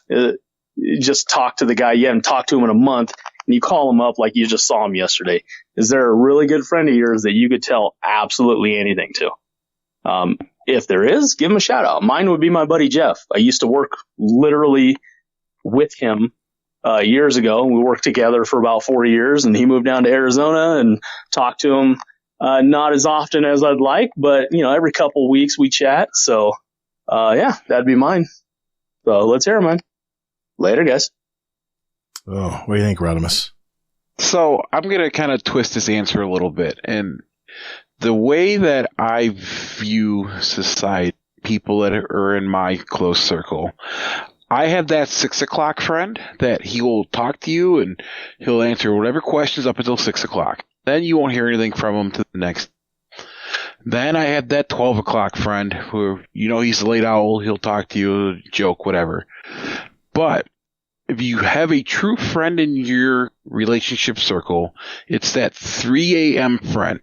You can call that person at 3 a.m. and there are no questions asked. They're going to get up. They're going to put their boots on. They're going to put on their pocket rocket on their hip. And they're going to grab a shovel because they don't know what you're getting themselves into. But there are no questions asked. Those are the 3 people you need in your life. You want to give those a shout out?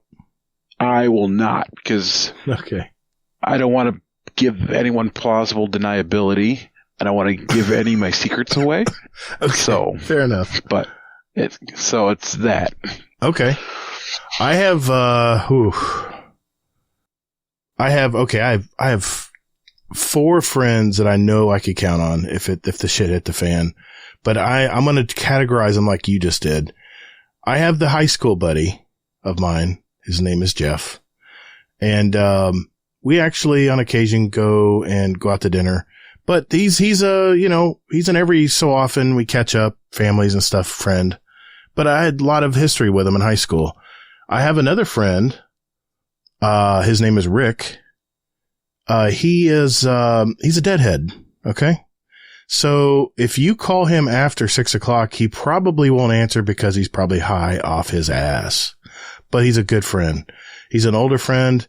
And if there's anything you need, if it's within the hours, and he's not messed up, he will be there for you. I have a third friend who, these are all, a lot of these are poker buddies of mine that I play poker with for 20 plus years. I have a third buddy named Kenny. And they don't listen to this podcast, so I know that I can just say this freely. They're not going to call me out. I have a third buddy named Kenny. He's the comedian of the group. And he usually will make light of things, even if it's a heavy situation. And he's always there to make you feel better, you know? And I've been to his son's funeral. He's had some tough times in life, too, and we've always been there for each other. And then finally, I have my 3 a.m. brother, and his name is Todd as well. And he's the kind of guy who, if you need something moved, you need help picking up something for the house or something, and he calls me as well. No questions asked. It's done. And he's the guy I can call and, like you said, Miner, tell a dirty joke to. We usually text the jokes or memes to each other, but, we have our own little circle that we communicate in. And, usually a funny or inappropriate meme comes up and we all make our comments on it. And then there's another friend of mine. And like I said, I don't think they listen to this show. You're going to find out soon enough. I am going to find out though, anyway, but, he is a friend that actually sends me business on occasion. He's, in the real estate business.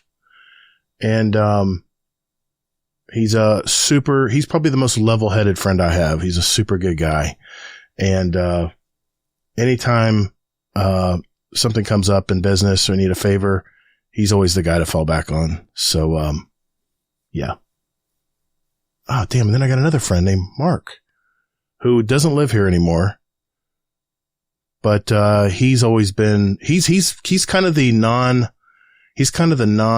emotional guy. He can kind of tell you it straight how it is. He's a Pittsburgh Steelers fan, so what do you expect, you know? But, he's a good guy as well. All these guys I could trust. Good guys. They would do anything for you. So yeah, there we go. There's my circle of friends in real life. So, thanks, Miner, for the, voicemail. If you want to send a voicemail, by the way, at speakpipe.com/Guardian Downcast or go to guardiandowncast.com. And, just hit, send us a voicemail. There's a tab right on the right side. You can't miss it. It follows you everywhere. So there we go. All right. Let's get into the Discord, Rodimus Prime. Let's get into some Destiny questions first, right? Uncle Scumdeath was confused and put a question in, I guess he created his own channel and put it in here. So I'll just get this one out of the way. Uncle Scumdeath says, in which room do you play video games? For me, I play in my living room. I have my desk and my living rooms. Currently, right now, I'm in the process of transitioning a spare bedroom into an office. It's just taking a little longer than I wanted to. Mm-hmm. But money gets in the way sometimes. But right now, I'm in the living room at a desk, so I can watch TV. Or if my daughter's home with me on the 3 days I get her a week, she's on the couch playing her tablet or watching TV or whatever. So that's where mine's at. Yeah, I have an office / man cave / it's not fair because my wife has 2 rooms to herself. I only have 1. She has her teaching room or computer room and she has a workout room. And I have this room. It's a disaster most of the time because I'm doing so much in this one little tiny 9-foot by 12-foot office. So that's where I game. I used to game on the big screen TV, but I don't do that anymore. It's all right here on 2 monitors. So there you go, Uncle Scumdeath. Z33 Kyle had a question. If there was a civil war in Destiny between hunters, warlocks, or titans, I guess he's asking if there was a civil war. Did I? I don't understand. No, if there was a civil war in Destiny between a question mark, he didn't finish his. Oh, he didn't finish it. Question. I guess who would win? Maybe is that what he's asking? Maybe you think Titans.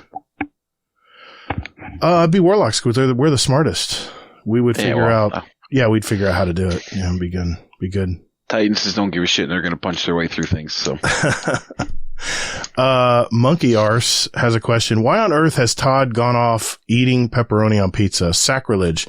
I don't know, man. I used to love pepperoni. I used to eat pepperoni pizza as a kid all the time. I just grew out of it. I don't know, man. I guess it's because it's a greasy, probably high nitrate meat that probably isn't good for me. As you get older, you start thinking about things like that, you know?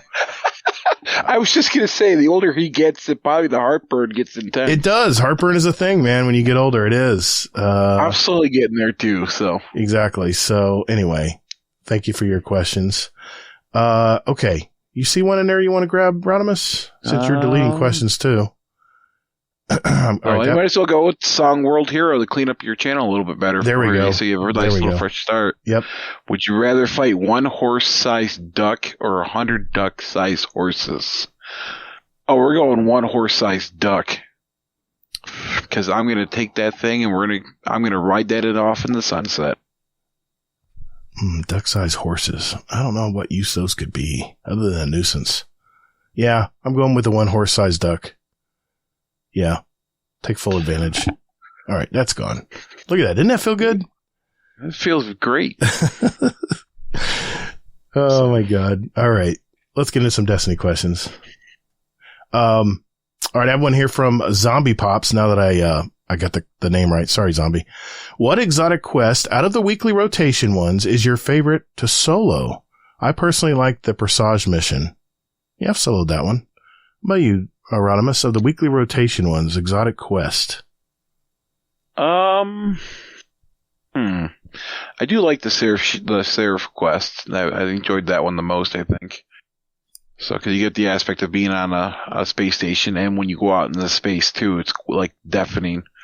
So, yeah, I mean, you just picked the one that I was going to pick. I mean, I've soloed that one so many times. It was a lot of fun to do. Remember, I think in that season when it was out, not now, but back when it was out in the season, you came back every week to unlock certain chests, I believe. It was part of the Triumph system. Yeah. So yeah, that would be mine because it reminds me of the Deepstone Crypt raid. A lot of the mechanics included in it. So yeah, that was mine. That's mine too.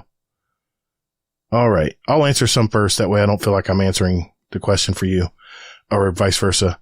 Panda, do you think Tyson Green coming on will make for more focus on PvP? Yeah, I saw this too because he is a multiplayer developer. He's been on the multiplayer team for Bungie. I'll answer it first. I don't think so. I think he's going to have a bigger fish to fry with the main entire game now. I don't think he'll be focusing on PvP just because of his job title coming up next month. So I would say probably not, Panda. Sorry, brother. I think you'll get more in-depth exotics with him because he's the one that created the exotic platform. Okay. Destiny. That's a good thing. That's always a good thing. So. Yes, I love it. All right. That one is gone. Yeah, you see how dated some of these are? I'll just read out this latest one from Ronan Red Lion. What Destiny 2 weapon name do you think is the hardest to pronounce? Difficulty, no Jotun ornaments. Jotun. Weapon, Destiny 2 weapon name. I know the armor. I can tell you the armor. It's very hard to pronounce. It's for the hunter. Hint, hint. I don't even know if I'll say it right, but the Kritarknes facade. I've heard Fallout call it a totally different name, so I don't even know if I'm right there. Kritarknes facade helmet. It's probably the hardest exotic armor. But what do you think, Rodimus? Hardest exotic weapon name to pronounce? I'm trying to figure that out right now. So I'm looking through them as well right now. I mean, because most of these, but it's gonna be different for each person. It is probably. For me, I do have a speech impediment. So like a lot of the S words and stuff like that are hard for me to say. And I Okay. gotta like really slow myself down to say it. Mhm. It just, but as a joke, I'll just say Ace of Spades. Okay. I guess just looking through here quickly, I would say the Cryosthesia 77K. That's the closest thing I can come to because I don't think I've had any problems pronouncing some of it. I mean, most of them are pretty. Lemonarch, maybe. I mean, I could see people saying that differently.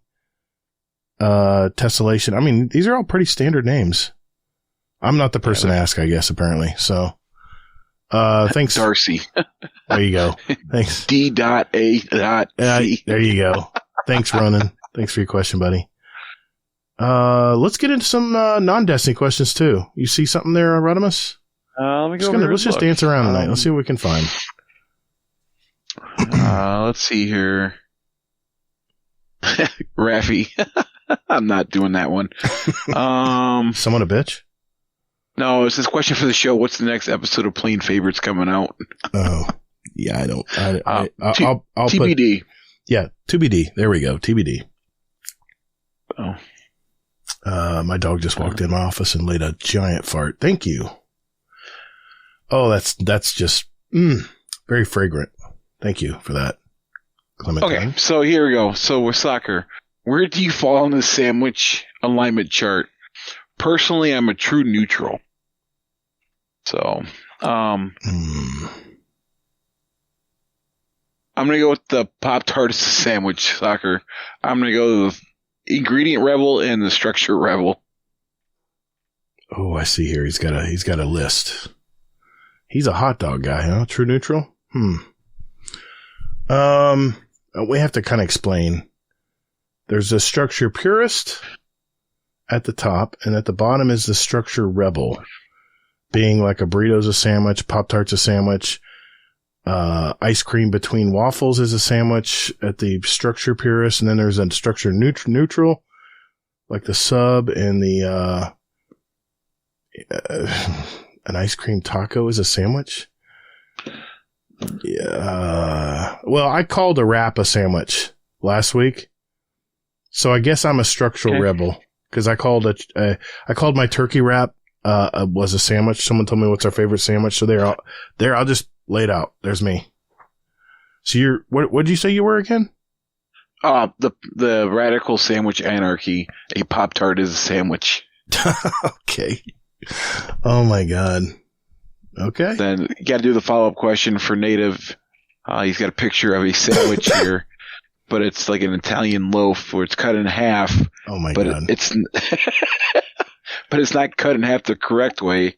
It's cut in half the wrong way, and it's got the vertically with the meat in the middle. Technically, it's still a sandwich. It is, but how would you eat that and still make it a sandwich? You'd have to eat it from the middle. You'd have to turn it sideways. Okay. Yeah, you have to turn it sideways. Then you kind of fold the salami like into the bread. Okay. Apparently. Or you get your two hands at the end and smash it really good. Oh my God. That's crazy. Thank you, Soccer. Thank you, Native, for your questions. All right. Let's see here. Moose, what's your second favorite dinosaur? That's easy. I mean, Tyrannosaurus Rex is my favorite. I would say the one that always had a Triceratops would be my second favorite dinosaur. Stegosaurus is for my favorite. That was good too. I thought about that, but Triceratops is always it was always a favorite, but you know, Tyrannosaurus Rex is the dinosaur, right? Everyone talks about. Yeah. Oh. Okay. Here's one from Sweaty. Yeah. Oh, sorry. No, go for it. Question for the show. Hats are always too big. Gloves are never tight enough. Socks always fall inside your shoes. The grocery bag always drops your freshly brought food. Which would you rather have to deal with for the remainder of our days? I have a fat Polish head, so I would love to have a hat that's too big for once and not too small.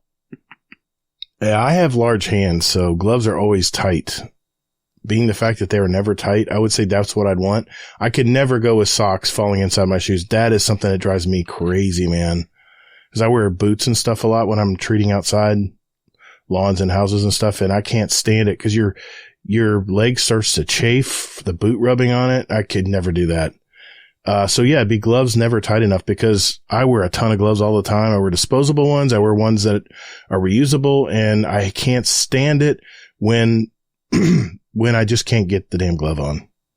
So good question, Sweaty. Thank you, sir. See, we're cranking out these questions. We're doing good here, Rodimus. We got some time, yeah. I'm looking here. Yep. Okay. Undead RL has a question. The question for the show: what is the weirdest food combination that you find enjoyable? Oh Lord, everyone knows my answer, so I'll just leave it to you, Rodimus. Weirdest food combination that you love. So I tend to do this a lot. I use shredded cheese and salsa. Okay. So I'll take a little bit of shredded sharp cheddar. I'll put it in a bowl. Mm-hmm. I'll mix my salsa in there, and I'll just stir it up with the chip. I won't melt the two together. I'll just leave them the way they are. I actually like that. That sounds good, actually. Because it's all going to be on there anyway. Yeah. Okay. For me, I mean, come on, it's my bagel dips. Bagel and oatmeal, baby. There you go. Weird. It's so good, man. Until you try it. No. It's really good. Okay. I'm looking at the clock here. Oda has a lot of interesting questions. Okay.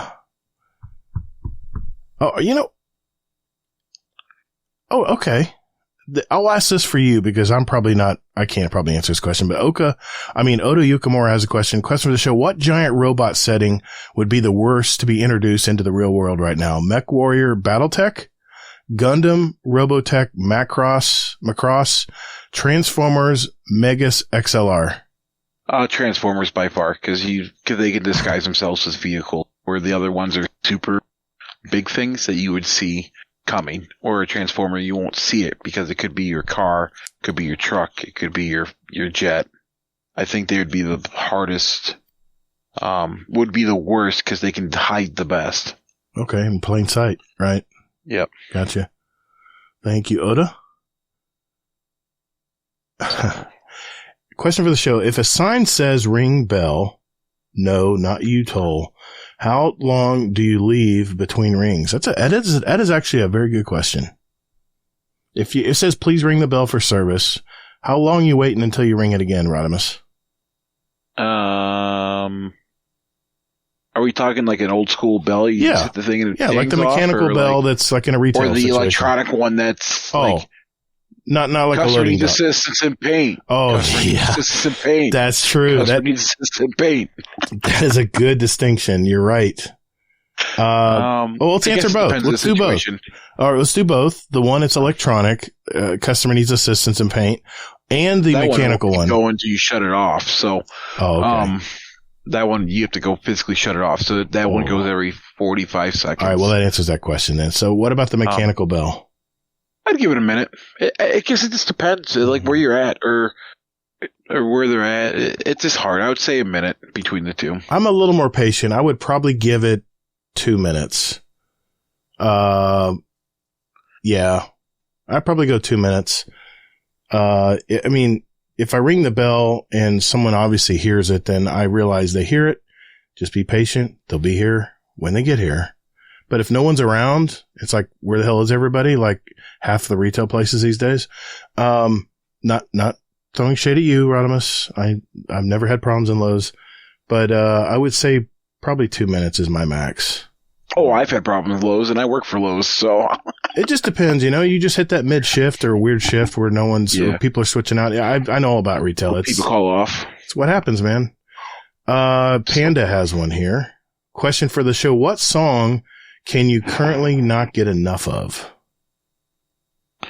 Techno Train by Callboy, or Electric Callboy.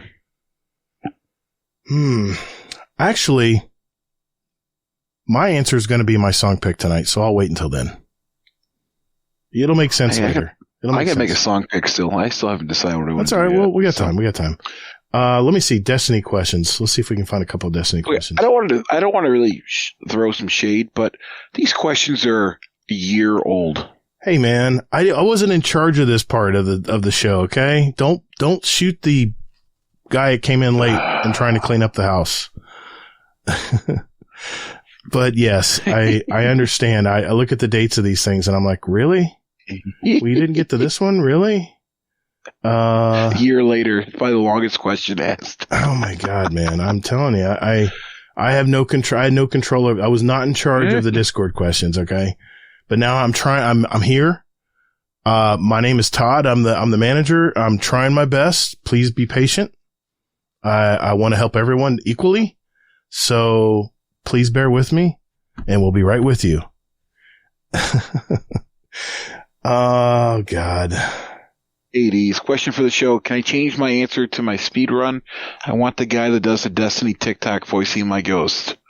No. No, it's done, Hades. It's over. It's over. Ferris Bueller's Day Off. Okay. Hades has another one.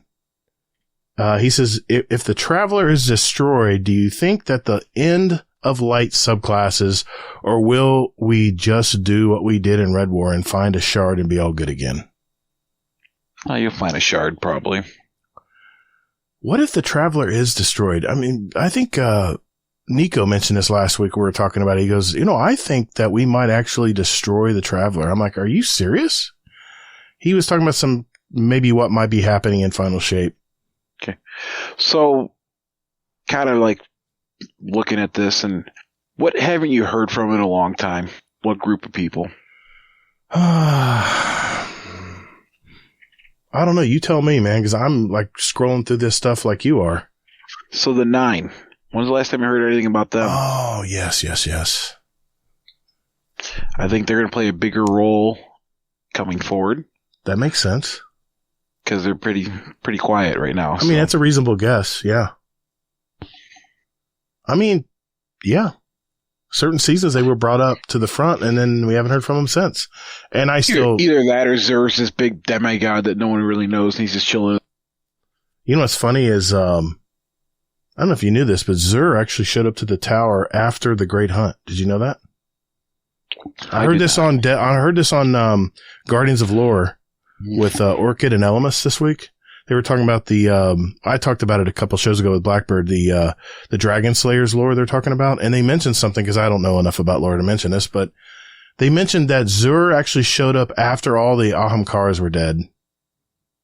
So, and they speculated that they were using the 9 were using the Ahamkara to some degree. I don't know. Anyway, their speculation is Zur was using the energy of the Guardian to feed whatever they feed to power up whatever. I don't know. It's interesting. It's an interesting take for sure, but I don't know. Okay. Destiny. I don't know. We're doing good, man. We don't have many Destiny questions left. I like this. I mean, please send more in, but Hades has quite a few. Yeah. Where is the most entertaining place to put a stasis wall grenade? Obviously, any slide ever is brilliant, but where else? Nothing useful, just for the funny factor. The elevators where they used to kill you. Oh, yeah, okay. I see that. Like, when Dares of Eternity first came out, you can do an ice grenade and it would kill people going through the tunnel. I'm just going to breeze through these. Oda Yukamura has another question. Should weapon crafting be expanded on, or are you giving up on it as another ignored feature? Keep expanding it. That's my ask. 100%. They need to make, well, not everything, because there has to be some RNG in the game, but I think, yeah, keep going, man. Lean into it. Lean into what, and go even further. Let's get some more, I know you're using they're going with these special skins and stuff for the game. Let's go big, man. Let's put some neater stuff in there. Let's light up the gun like Call of Duty does right now. It's a space game, right? Space Magic? Mm-hmm. Okay. He also has a second question. What class is OP, and what class should just go away to the big strike in the sky? Hunters, because they suck. Yeah, I agree. Hunters suck. I actually have a hunter, but it's collecting dust. Yeah, I like Punchy Boy or Space Magic. All right. I swear I asked this question, but maybe I didn't. I'll ask it again. It's from Average Destiny 2 Player. I hope you're doing well, brother. I know you're going through some stuff right now. Question for the show. If Bungie gave us all the opportunity to run all exotics for a season, so that's all exotic armor and weapons you are allowed to run at the same time, what would your loadout be? I could have sworn I asked this one, but I'll ask you. Maybe I already answered it. Question a lot late. Like we do. The question gets varied a lot. True. I am running Quicksilver Storm as my exotic primary. I am running Div as my secondary, and I am running Gallowhorn as my power. Okay. I am running the War Rig for my chest. Oh my God, toxic. I am running the one-eyed mask for my helmet. Oh my God. I am running. Does this just one class, or can I mix classes? I think it's you can use any class within the class. Okay. Know? Let's keep it class specific because it could get really out of hand. I'm gonna run my Urza gauntlets. I am going to run my where'd it go? And I'm gonna run my hold on, I gotta find it. Give me a second here. I'm gonna run my Peacekeepers as for my feet. Okay. Well, let's see. If we go weapons wise, I would say Revision Zero is my primary because I love that. It's my favorite exotic. I would go probably Telesto as my energy weapon. I would go probably not Gallowhorn, but I go Deathbringer. I love those void balls and just dropping them on everything. It just creates chaos. Astrocyte Verse because I want to blink all the time. I'll go with, I'm going to go with my Narcotic Grips because I want to poison everything and do damage over time. And that ties in with some of the void maybe. Let's see. Chest piece, I would probably go with, this is harder because I want to use my void subclass. See, a lot of these work better with, I'll go Chromatic Fire. Gives me, basically gives me exploding, shots on anything I do headshots on, just creates more chaos. And then, finally I would go, I'll just go Lunafaction Boots, because anytime we do DPS, we can just unload stuff at lightning speed. So there you go. That'd be my setup. And it'd be, of course, Void. Nova Bomb. Okay. Good questions. I'll save a few for next week. I don't want to use them all tonight. But, why don't we go one more non-Destiny questions and we'll call it a night. Let me see what we got. I'll go back to that channel for a second here. Yeah, there's only 2 channels now. Thank goodness. We got it cleaned up. I'm going to go to non-Destiny here. So you pick one and I'll pick one since we have so many to choose from here. So, this is just kind of funny. I don't deleted user how long until the channel randomly disappears. Cough. Rodimus Prime. Wink. Wink. I saw that. I happened upon that one right as you saw it. Then the other one is a question for the show. If Rodimus kills his page, would anyone notice? Oh my God. I think someone would. Yes. The good old days. Yep. I hear you, man. Okay. Average Destiny 2 player. Question for Gator. Yes, we have bowling in the UK. Have for many years. Do you have cricket in America? Do we have cricket in America? I'm sure someone's playing cricket in America. I'm sure there's some city that has a cricket league, but not where I live. It's called, the one game I can never understand. Cricket, I would say, the closest thing to cricket in the United States would probably be baseball. I never understood that game though. With using a flat stick. I don't understand the pitching and the pegs and all that stuff. The rules are crazy, man. I started looking into it and it's just like, wait, what if this is called what? Yeah. So yes, I was totally chided that I was saying that I don't think the UK has a bowling alley. Do you guys even bowl? And I got so many pictures from all our UK members showing bowling alleys. So I was like, okay, my bad. Ignorant American. Sorry. I didn't see it. I didn't see any when I was there, but I might have not been in the right areas. So, all right. Well, thanks, community. Appreciate your questions. Good questions. If you have questions for us, it is the questions for the show channel. Podcast questions for the show channel. You can enter your non-Destiny questions or your Destiny questions. And every week, if we have a guest on, I will put a separate channel for just our guest specific questions. So that's how it's done.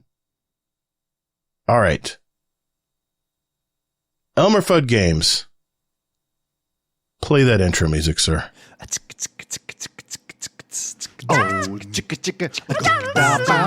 to the Guardian Downcast. Oh, it's a playlist. Yes. Oh, and I've heard they've won awards for it and such. Thank you, Elmer Fudd. Love that icy beard pick, by the way. Thank you for sending that to me.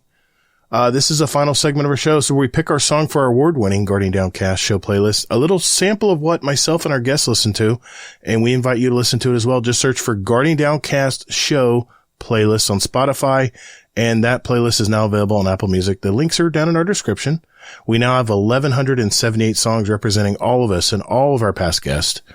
It's the songs we picked since the show started in July of 2019.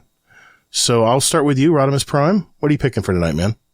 We're going to go with a band out of, let's see, Kastrup, Rixel, Germany. The band name is called Electric Callboy. They are kind of like this EDM / heavy metal group. And we're going to go with the song called Techno Train. Nice. I haven't heard of that group. I'll check that one out. You can just put it in our chat. I'll pin it. Yes, I will. Thank you, sir. Well, as I mentioned last week, I've decided that all of January and February, I'm going to pick songs from my childhood, maybe my childhood to college years. So you may have noticed I have a song that plays when my timer goes off on the speedrun. This is an old school song that was remade from my first impressionable science fiction movie from my youth. The movie was from the summer of 1982. I was just a teenager, but this movie was probably what set me up to like the dystopian type science fiction movies going forward, like Matrix. It's about a programmer that is transformed into his computer and has to survive this world of programs and the harsh reality of ones and zeros. Jeff Bridges was a star of this Disney movie and was the said programmer I'm mentioning. And the movie was Tron, and Jeff Bridges actually returned in a remake version of it in Christmas of 2010. The song I chose was something I've never heard of, it was kind of a new kind of song that was just crazy off the walls, but it fit the theme of the computer digital world. Daft Punk actually remade this song, for the movie remake, and it's called Derezed. It's an awesome song. It's so unique. It doesn't really fit any genre of music, maybe dance music, maybe EDM. But there you go. It's Derezed by Daft Punk. I'm sure Kingsley will like this one since he loves Daft Punk. But yeah, there it is. It was such a wacky song, man. And Derezed is what is my timer on the speedruns. That's the song you hear, and it scares everyone half to death when it goes off. Few announcements here. I want to thank all our patrons for the show. We have a new patron this week, Song Sword Hero. Become our new tip jar patron. Thank you, sir. Quick shout out to all of our patrons out there, and also shout out to our Dungeon Champion patrons at Smiter, Technical, Wicked Trinity, Deadpool 1 Merc, and Jack 4 Gigabyte Kill. A thank you to our Raid Boss patrons, Jealous, Frostbite, TL Tim, damn, sorry Laz, Amazing Taco King, Sith Daddy Fresh, and Nico, aka Jersey. Thanks for giving back to our show and community. And we have, my January Patreon episode just came out last Tuesday. So if you haven't listened to it yet, it's really good. Had some stuff that, never made air that is in that episode. So check your email, your podcast feed, however way you see those Patreon episodes coming your way. Check it out. going back to you, Rodimus, there's something you guys have going on in the Space Mafia Discord. Do you want to kind of elaborate what that is? This is something I think Panda's been thinking up for quite a while now, hasn't he? Yes. So Panda is running the Space Olympics. You have until the end of February to sign up for it. There's going to be a Crucible portion of it, a dungeon portion, a raid portion, and a gambit portion. Different weekends will be different activities. Crucibles is like a 6v6. Dungeon is going to be time. Must have one of each class. There's all kinds of rules. If you want a link to it, you can reach out to me or Panda or anyone part of the Space Mafia in the Discord, and we'll get you to the right spot for the signups and whatnot. It's pretty cool. He's been working on it for a little bit. We've helping him get where he needs to be, and he's happy to the place that it's in right now. So we will be running that. Yeah, Panda and I were talking this week. Good guy, man. Really good guy. Stand-up guy. Well, did you see that? See that theme? Stand-up guy? Yep. Sorry. Keeping to the Space Mafia theme. Now, I'm just trying to understand how this works. So every weekend, there's going to be an activity, right? Every weekend? Or is it ongoing all the time, or? So it looks like the Crucible matches are going to be on the weekend of 3/2 and 3/9. Okay. Gambit will be on 3/16, 3/23. Okay. Dungeon results are due by 3/16, and raid results are due by 3/30. Nice. That ought to be fun, man. So good deal. Kind of kills some time, gives some aspects to do more things in the season, keep people interested in the. Hell yeah, man. I mean, create our own content, right? Yeah, that sounds like fun. That sounds like fun, man. So check that out. Actually, their link to their Discord and this announcement, this graphic is in our Check This Out channel in our Discord. So look into that if you're interested. You want to put a team together, and teams are teams of 6, I guess, because they have to fit into a raid, I suppose. And if you're a solo player, there is a solo queue. Perfect. And we will try our best to get you into a team of 6. Very nice, man. Yeah, that's a good idea, Panda. Good job, man. Can't wait to see how this turns out. It's going to be fun. All right. So there you heard it. And that's it, man. That's a wrap. I want to give a shout out to our moderation team in our Discord. As always, thank you to these awesome people who donate their time because they love the community. And if you're ever joining up and you need any help with anything, just at mods or at community moderation, and they'll be glad to jump in and help you out. We've had a lot of new people this week that kind of trying to figure out how to work stuff, new to Discord. Don't be intimidated. Jump in. And we have the whole Owl Sector Alliance of Discord. So there's tons of people around us. All can help you out, whether it's setting up a game or whatnot. So check that out. Well, another episode in our collection, Rodimus. For our listeners out there, we have 236 other episodes. Had a great show with Nico, AK Jersey, last week. And we actually made some bonus content for our Patreon community. So be looking about mid-month for something about that. That'll be out soon. So keep an eye out for that. I'll announce it, of course. But we have interviews from all over our community, gamers, content creators, you name it. So if you're just now joining us and you want to find out more about us, check that out or go to guardiandowncast.com. Well, Rodimus, thanks, man. Thanks for coming on the show tonight. I know you had a long day of work, man, and we kind of started a little late tonight, but thanks, man, for stopping out. Thanks for sitting in as a co-host. But where is my speedrun questions? Well, you said you wanted to do those later in the year. Okay, I just want to make sure you remembered. Oh, no, I remembered, because I was going to write up a speedrun list for you, and you're like, no, let's see what everyone else can do, and then I'll come back later in the year, and I'll just stomp everybody. That's what you said. I will come back at the end of the year and give it a run, because I let Sin win last year because I know I could beat him. So I wanted him to see get the mod ship. So. Oh, shit. Okay. So. Yeah, you didn't have a chance to defend your title, so yeah, this year we'll make sure. No, but that was my choice. So I understand. So, well, thanks, man. We will definitely get that in there. So, don't worry, you'll get your due. I mean, you'll get your questions. Anything in the Discord, I may not be as active as I once was because of work and stuff, and trying to do our thing over there. But reach out, DM me if you need anything. Just reach out to me, and my phone's usually in my pocket. Even if you just need to talk, right? I can listen to you. I can help you give some advice. Don't hesitate to reach out. The world we live in is a scary place sometimes, and sometimes you just don't have that person to talk to. But mental health is a big thing for me lately, and it's never too late to get the help that you need. So I recently have been going to therapy, which I've never in my life thought I would go do. But it's made some strides in the way I think and the way I do things in my life now. So if you're feeling down, you're feeling this talk to and don't even know who to reach out to, shoot me a DM. I will gladly listen. I will gladly make a new friend. We can do stuff in the game or we can just sit there and chit chat. Don't hesitate to reach out. Very nice, man. Yep, very nice. Yeah, we've had some long talks too. We've had our times. Yeah. Thanks, man. Yeah, and just someone will just jump in and say hi. If you're in the voice channels, he'll jump in and say hi. How's everybody doing tonight? Even if he has just a few minutes to spare. So thank you for that, man. Appreciate you. Oh, no problem.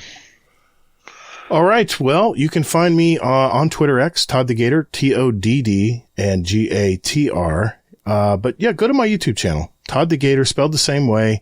I have another podcast called the Destiny Help Desk, where we sink in on one particular topic in the game Destiny.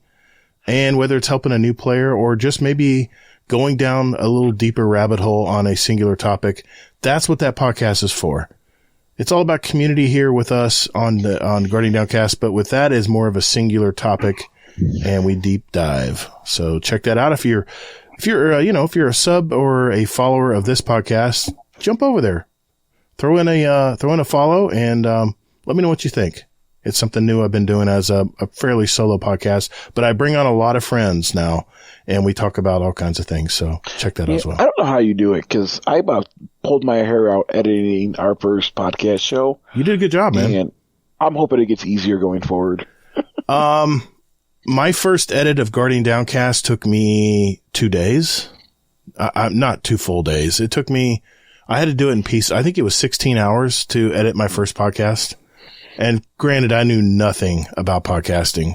My first podcast I listened to folded, and we decided to run and start our own podcast. So it does get easier because you start to learn shortcuts depending on what you're using to edit. But, you will get better and more, efficient when you do editing. And now I edit stuff now, and it's just like a breeze. I can edit a 3-hour podcast in about 4 hours. Yeah. For our 1-hour podcast, it took me like 3 hours to edit. Some podcasts take, for every 1 minute of podcast time, it takes like 10 minutes of editing time. Some people take forever to edit their podcast. It's a lot of work, man. It's a thankless job. Yeah. And I always give a shout out to people out there that, edit their shows. Big respect for that, because, it's easy just to slap it on the ass and throw it out there. But you want good sound quality. You want everything to come out and people to enjoy it as they're listening to it in their earbuds at work or whatever. So it takes a lot of extra work, man, but trust me, it does get easier, but it still depends on how picky you are. I've become more picky as I've gotten older and done it more, but I've been quicker to find stuff to cut out or get rid of or improve. So it gets easier, kind of. Yeah. I mean, I got my clips now that I've like honed in as far as like the intro and saved those links and stuff and cleaning up some of the dead space and stuff. I'm starting to learn those tricks. But it's been a pain in the ass learning a new system that I before. Yeah. Another thing I would recommend you do is, as you get more episodes under your belt, save clips, save like, sound bites. You know how I used to do that I still do. Yeah. Like for our guest, I'll little snippets, and, I'll play them back at the end of the show and stuff. That's always fun to do too. So, it's a little extra time, but just set a file aside and just make sure you label it correctly so you know what the hell it's saying. And, it's fun to revert back to those. So, well, before we go, we have another Scumdesk Corner. Got it in just in time. I have no clue what Uncle Scumdesk's talking about this week, but let's hope his life's getting a little better. But here we go. Uncle Scumdesk, what's going on in the UK today, brother? Hello, welcome to Scumdesk Corner. I had to do it last week. I smashed my phone and it was irreparable. So I've had to bite the bullet and get a new phone. But the reason I kept that one was for so long because it had a headphone jack. And all these new phones don't have a headphone jack. So it's all Bluetooth headphones. And to me, that is a real pain in my ass. Because most of them are like the bud ones that pop in your ears, but they never sit in mine. They just fall out. And having just little things around, I'll lose them. So that's absolutely pointless to me. So the only way around it is one of these adapters, a USB-C, they actually plug into your mains adapter thing on your phone and then plug your headphones into that. I mean, you have your phone for like 6 months to a year and that, you know, that power input starts getting a bit dodgy. And then, you know, you start plugging your headphones into it. I listen through my phone all day long, all day at work, all day when I'm at home. So usually the headphone jack gets knackered on mine, but now the headphone jack is literally going to be the mains input. It's going to be fucked. But in 6 months, this input on my phone is going to be fucked. So it's a real pain in the ass way about it. Why don't they just put 3.5mm headphone jacks in phones? To save weight or to save money? Yeah, shut up. Anyway, I've had my moan. Love you all. Goodbye. Is it me, Rodimus, or did his audio sound much cleaner there? You can tell. Yeah, I think he's talking from his phone. He might be, because he sounds way different than he normally does. Yeah, he does. But Uncle Stumdeath, where else in the world can you get an adapter that's called the dongle, and you can talk about playing with your dongle every day while you're at work? That's right. Yep. I don't know, man. As I talk to you with a 3.5mm jack earbud in one ear right now, mine is hard plugged in because I don't trust Bluetooth. It cuts out. I understand his pain. I do, but I've been using Apple AirPods forever now and they just sound so good. And the noise reduction is really nice when you're working around loud stuff. So I can't go back. But when it comes to home stuff, Uncle Scumdeath, I totally get it, man. Everything is wired here in my office. Everything. My microphone, my keyboard, my mouse is wired. I don't trust anything infrared or I don't trust it all because there's too much stuff in this office burning all kinds of power and interference is a thing. So I hear you, brother. See, I'm the opposite way. I guess this is millennial in me. Gotta go wireless. Like my headset's wireless. Yeah. My keyboard is not, but it will get there eventually. Is there some interference? Most likely, but the technology is getting better and better as we go with it. The 3.5 is a dead technology and it's going away. So you might as well just embrace it and move forward. Yeah. I even have analog speakers. Analog speakers. It's crazy. And that's a luxury having an analog speaker now. Yes. Everything's digital. Yeah. You got your CB radio in your truck too while you're at it? Yeah, funny. That was 5 years ago. No, I don't have a CB. It's been a long time since I've had a CB radio. Those are so much fun though, man. We go on trips and talk to truckers on the road. It's fun. Anyway, thank you, Uncle Scumdeath. Remember, as you're playing Lightfall, take breaks, get outside and touch grass, Panda. Man, he's chirping a lot of stuff this week. Oh my God.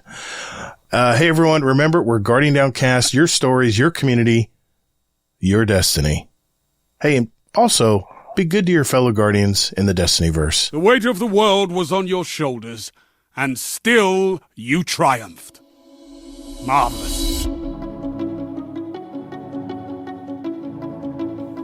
Thank you all so very much for listening. And later, Guardian. Autobots, roll out. Ooh, I like that. Nice.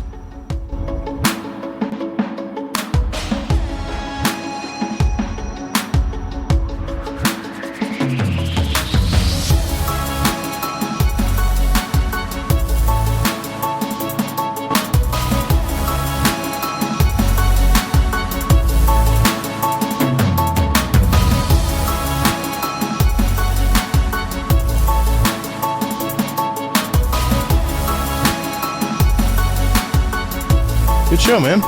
Great show. Yeah, it was fun. You're probably all podcasted out right now, huh? This is the third one this week. Oh my god, dude. That's right. You sat in for Guardian Hub, didn't you? Oh my god, man. Jeez. So I don't like talking to people. I enjoy talking to people. It comes natural to you, man. That's why I work retail.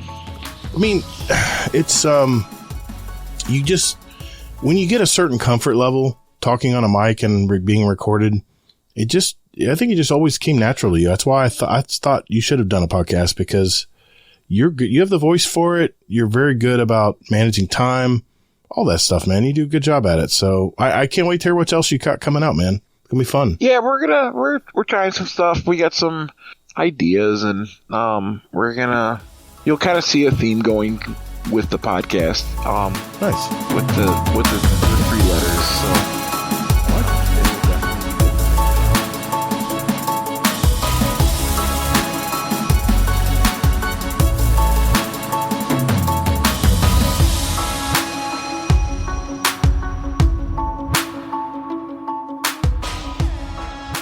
How was your PvP-ness? I can't believe you made me say that.